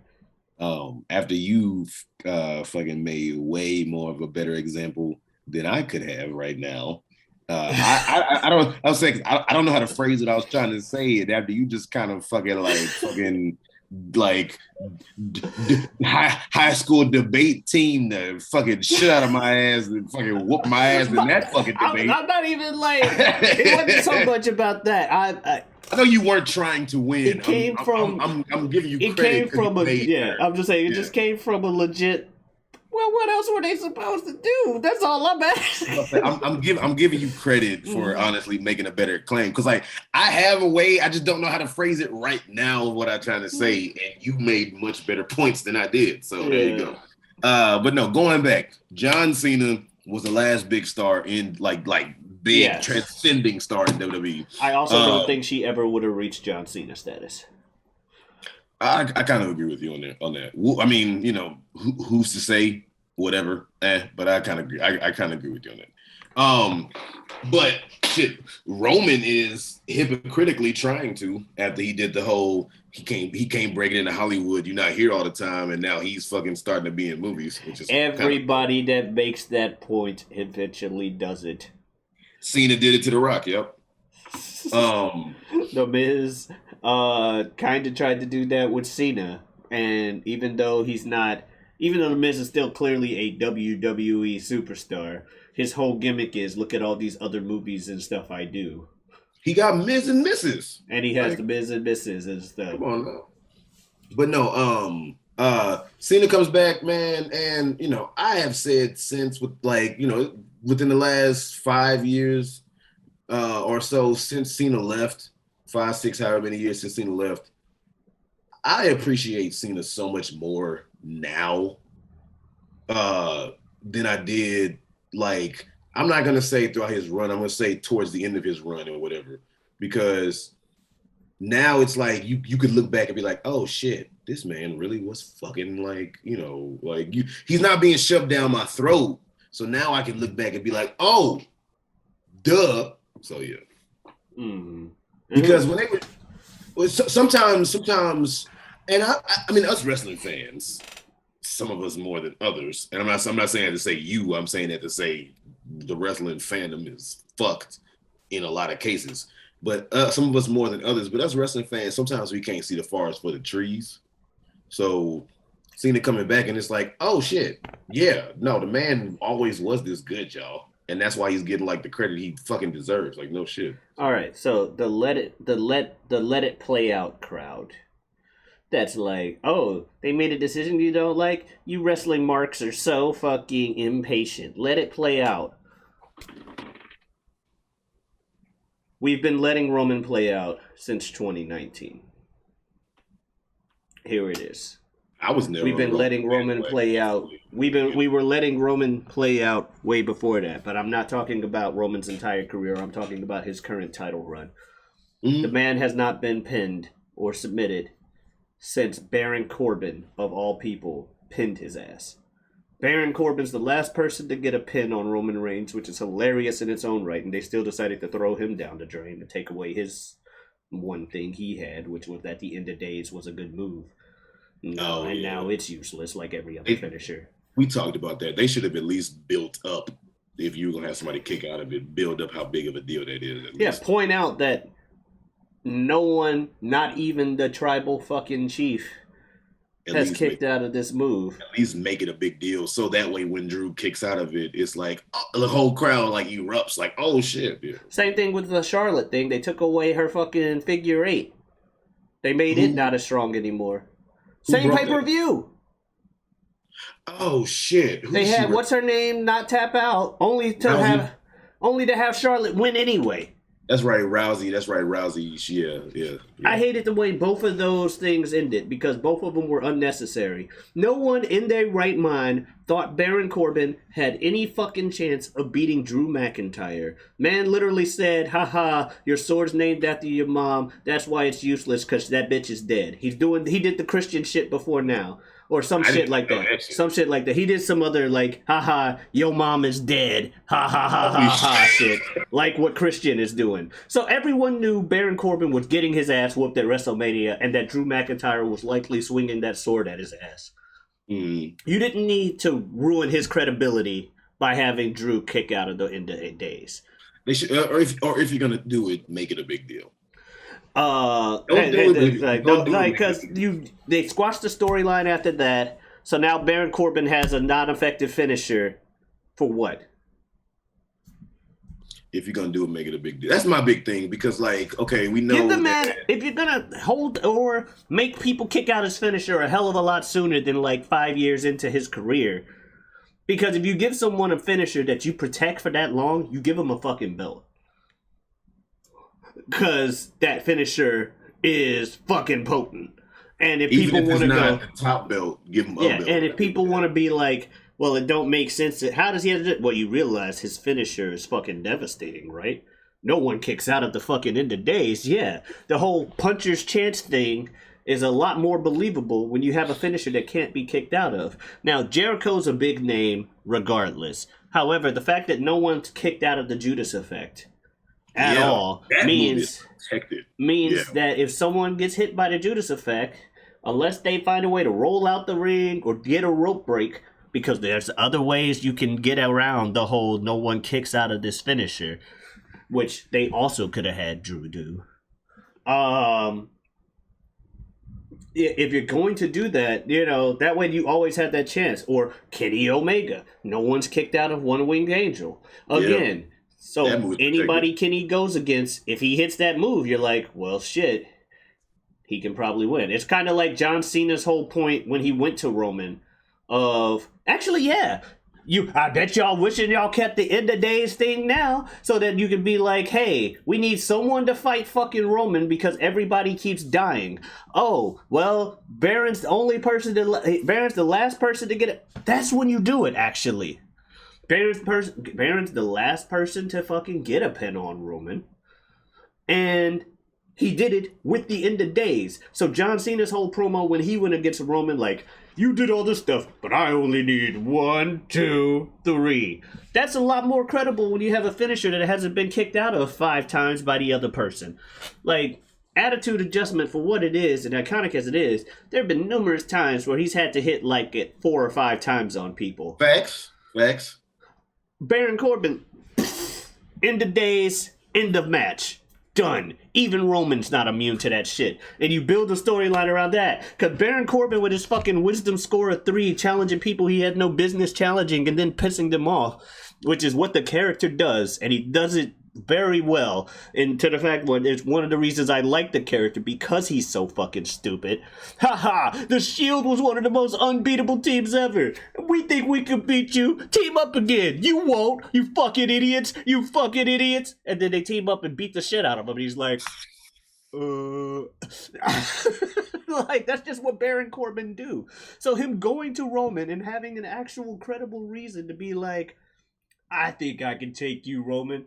Corbin, since I've been champion. You done been rich. You done been a poor homeless man. You got rich again only to get bodied by Drew, who I beat multiple times.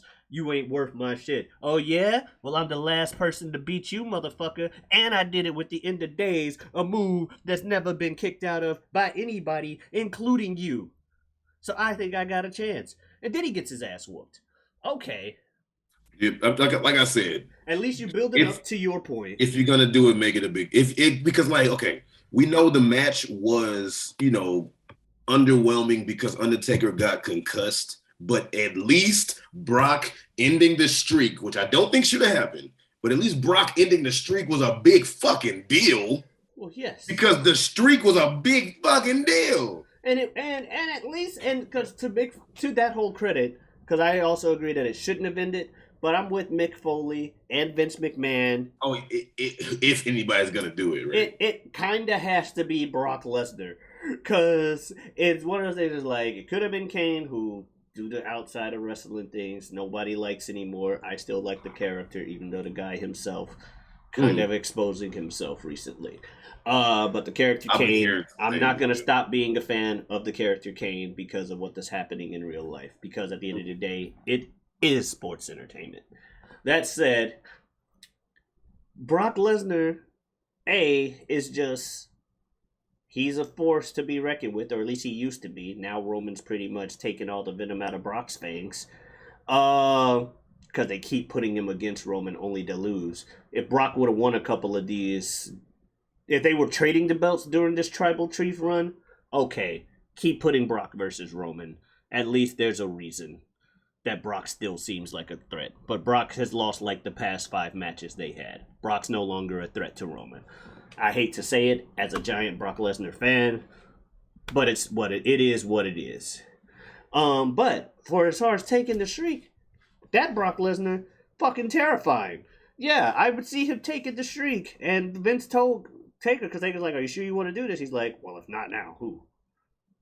Who the fuck else has any kind of the credibility to do it, especially not Roman at that time. It's gotta be Brock, and it's gonna be the most believable because people are gonna hate it regardless. But it's also because Brock Lesnar is Brock Lesnar, and he is kind of like the non-wrestling fans. I don't like that guy. He ain't wrestling, even though he is. He's about as pro wrestler as it fucking gets. Look at him.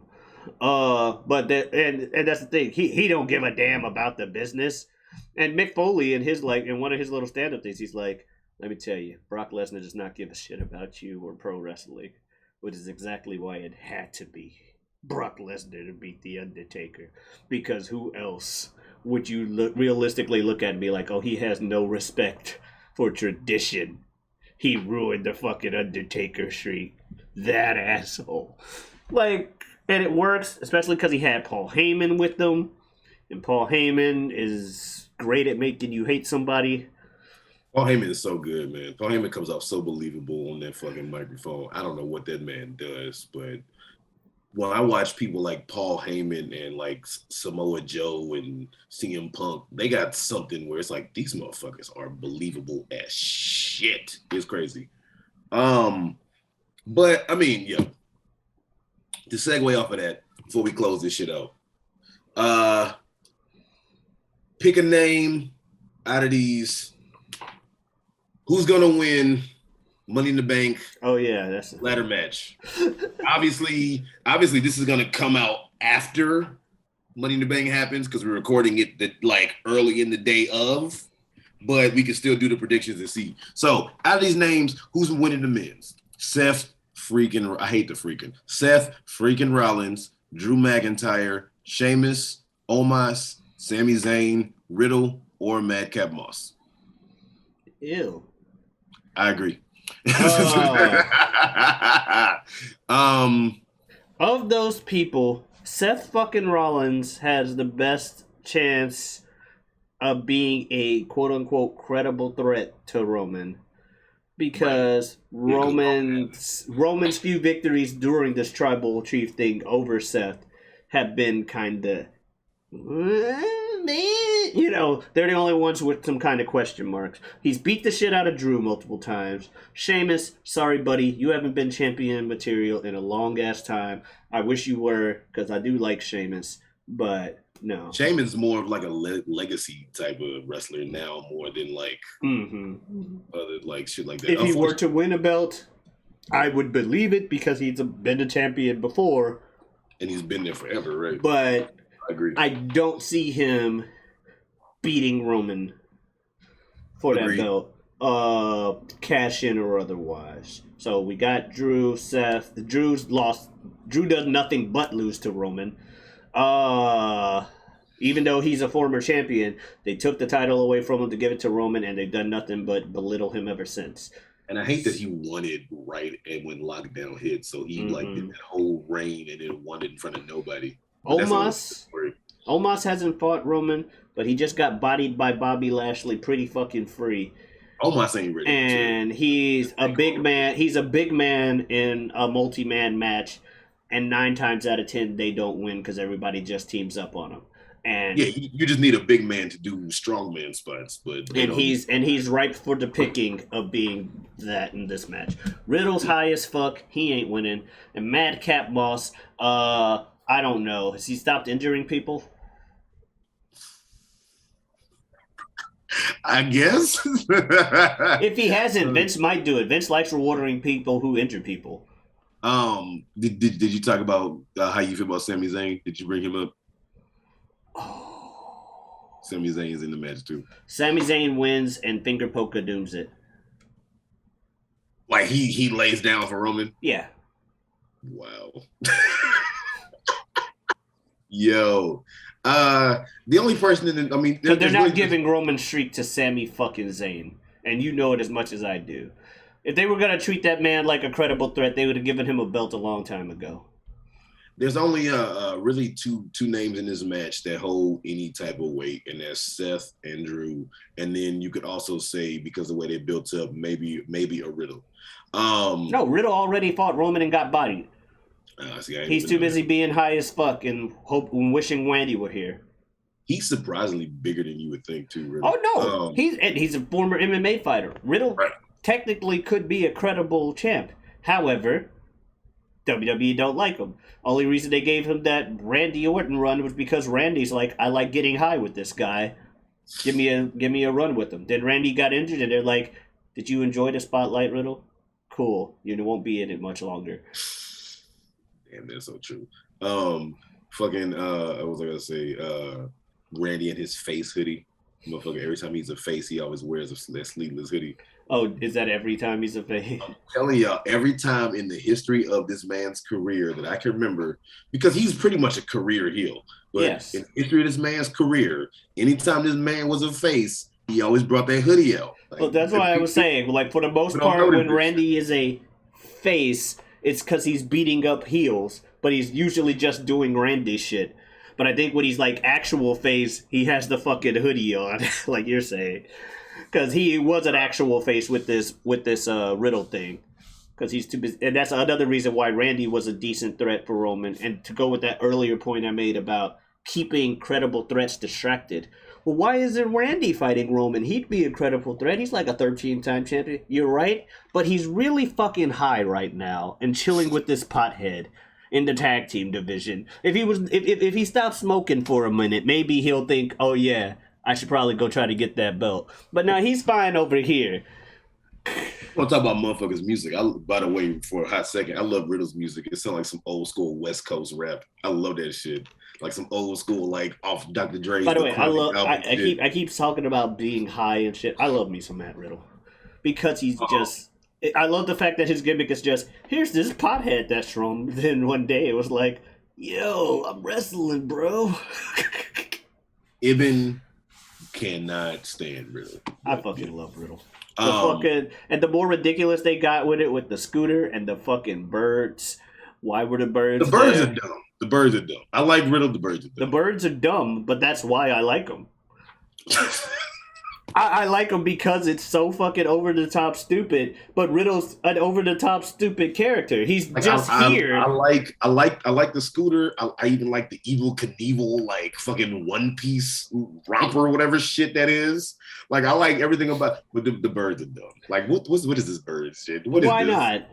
Because why not? Because he's high as shit. He's in the clouds with the birds all times. It doesn't matter. Or maybe you don't. Maybe you only. Or maybe only certain people can see the birds. Are they there to begin with? Shut the fuck up.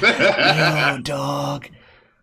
When I kick my shoes off, it's like they fly in the sky, like birds. What was I gonna say?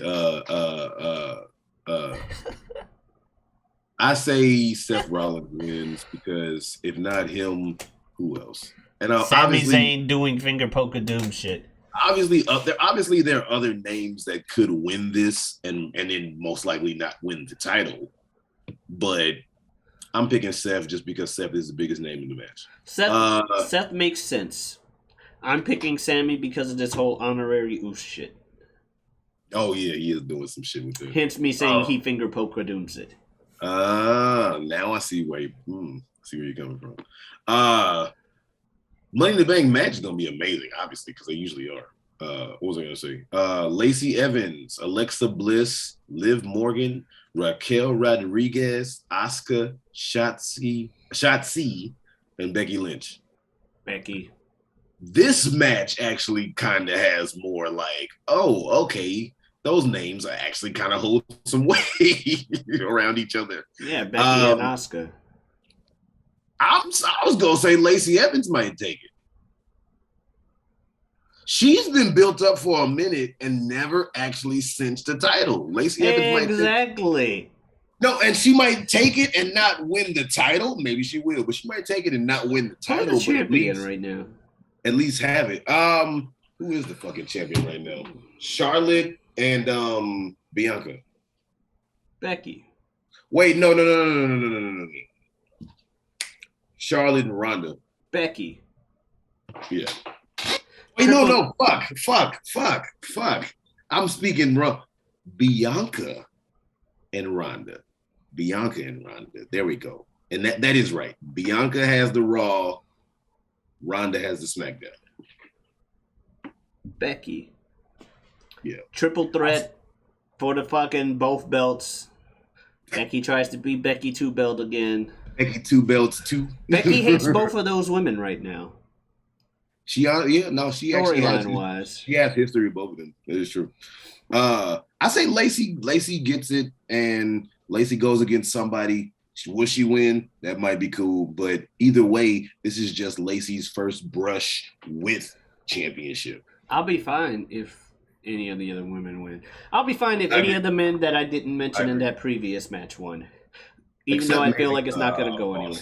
Except maybe Moss or like if Omos won, I wouldn't be like mad, but it would seem like you ain't ready for that. I mean, to be fair, you don't need to cash in Money in the Bank and win it immediately. Motherfucking Edge held that shit for like a year. Seth held that shit to the point where everybody forgot. Seth held his for a year till the following WrestleMania before he cashed it in. And did some shit that nobody thought you could do, right?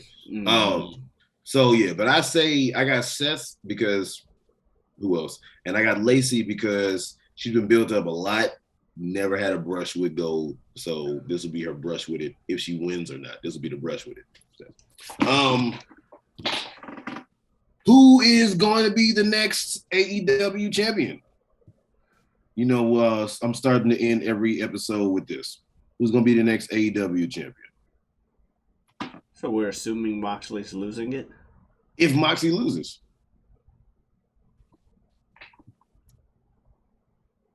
Because, you know, we ended the last episode like this. Where we say who's going to be the next in every category. Gotcha. Punk when he comes back? Because eventually they're going to have to fight each other. If Moxley loses. Punk when he comes back, I'll give you that. I don't think Brody King's taking it from him. I'm gonna be honest, me either. I think it's gonna be a pretty decent match. I don't think so either. Paradigm Shift's relatively protected too. I don't know if it's as protected as one winged angel and shit, but Well, it is a pretty protected move. the only person to kick out of it, and it took like, well, not to kick out of it, not the only person, but recently, the person I could think of that kicked out of that motherfucker, he still fell by the second one and then joined Moxley. So, yeah. Oh, Yuta. That's right. Yuta kicked out of it. Never mind. Willa Yuta kicked out of that shit. Never mind. Paradigm Shift ain't protected. But he joined up with the motherfucker anyway. So, I got you. I give you Punk when he comes back is going to be the main one. I say just to spice it up, because we're gonna have Punk and all that. But I say, I don't think this will happen. But I say Malachi Black. I don't think that'll happen. Eventually, does he deserve to have it? Yes. Will he get? So I'm just gonna throw that out there just to be ooh. Next TNT champion, Wardlow.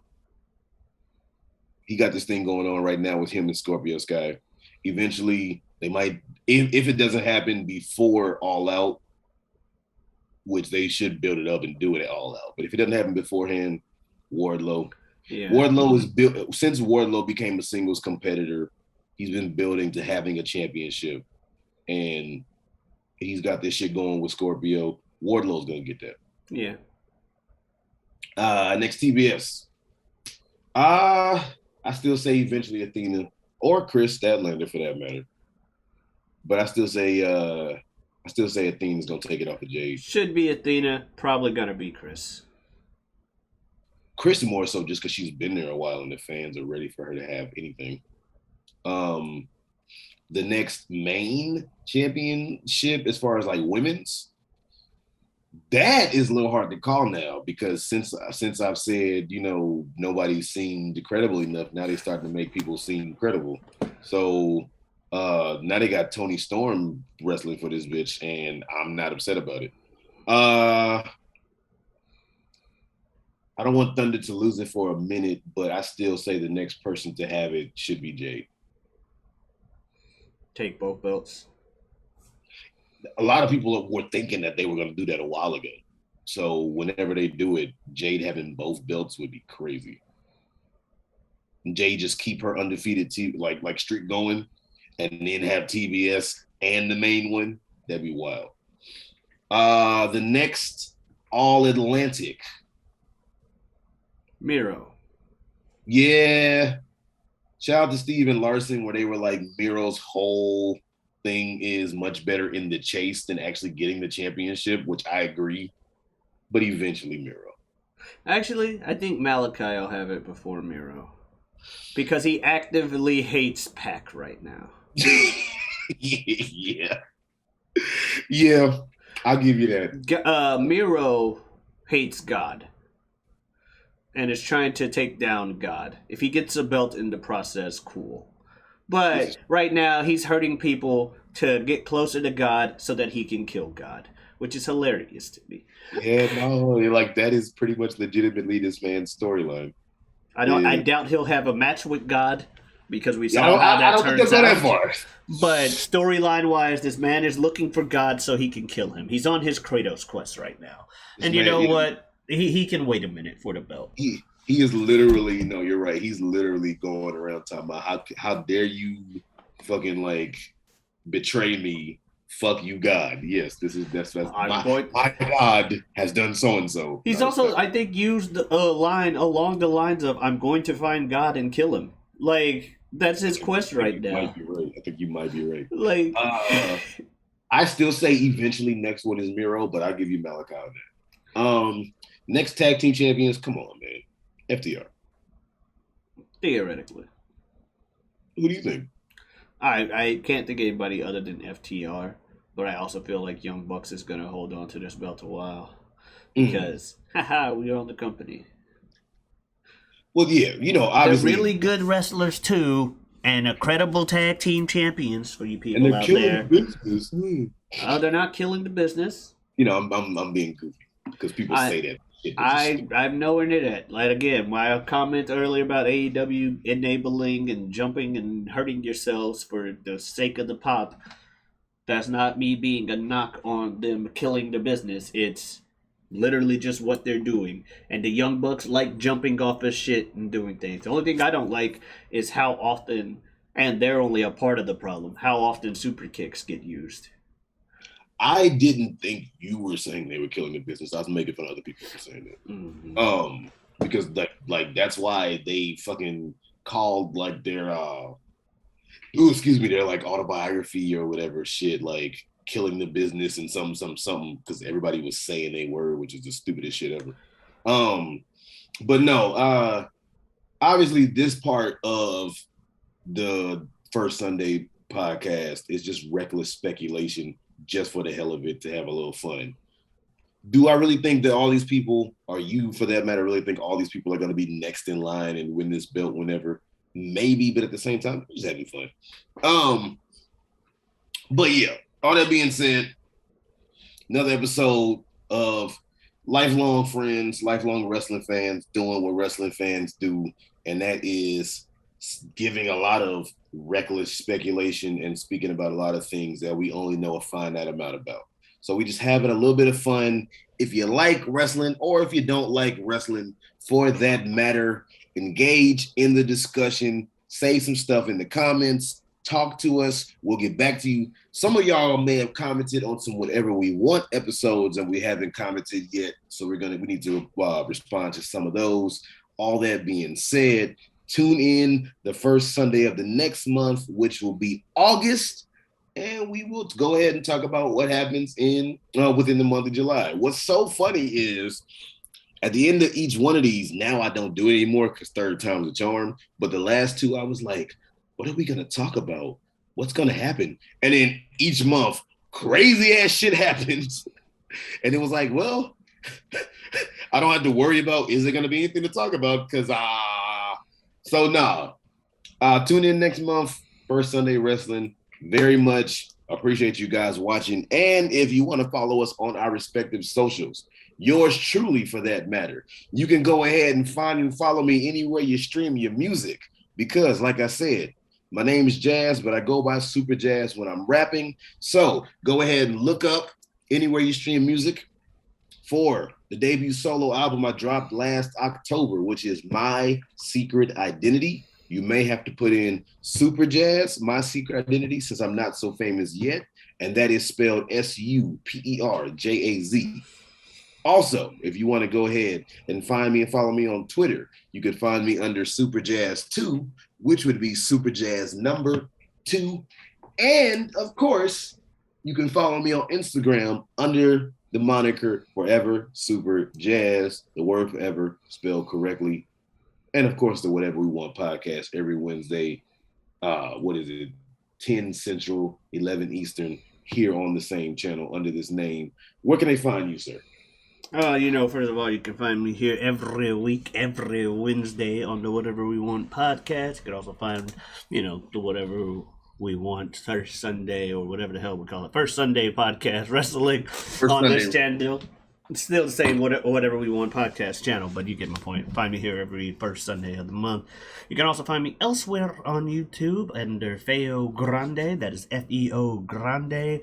I mainly got stuff talking about like random similar format stuff with buddies. Like I got a thing going on talking about movies I haven't seen with the buddy, or my friend hasn't seen, this guy hasn't seen, where it's maybe my buddy Bill Smith. This week I believe we're going to talk about Highlander, the 86 film.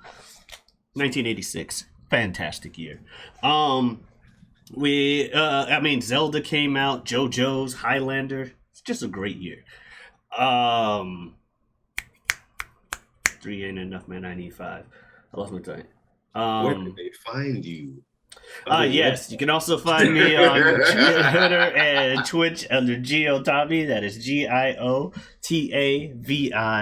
Come on in. Stop on by. Yeah. All right. And yeah, like I said, that being said, engage in the discussion.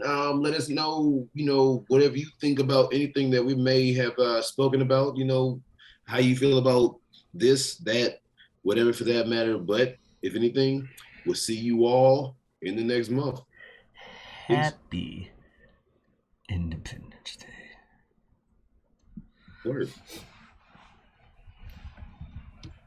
All right.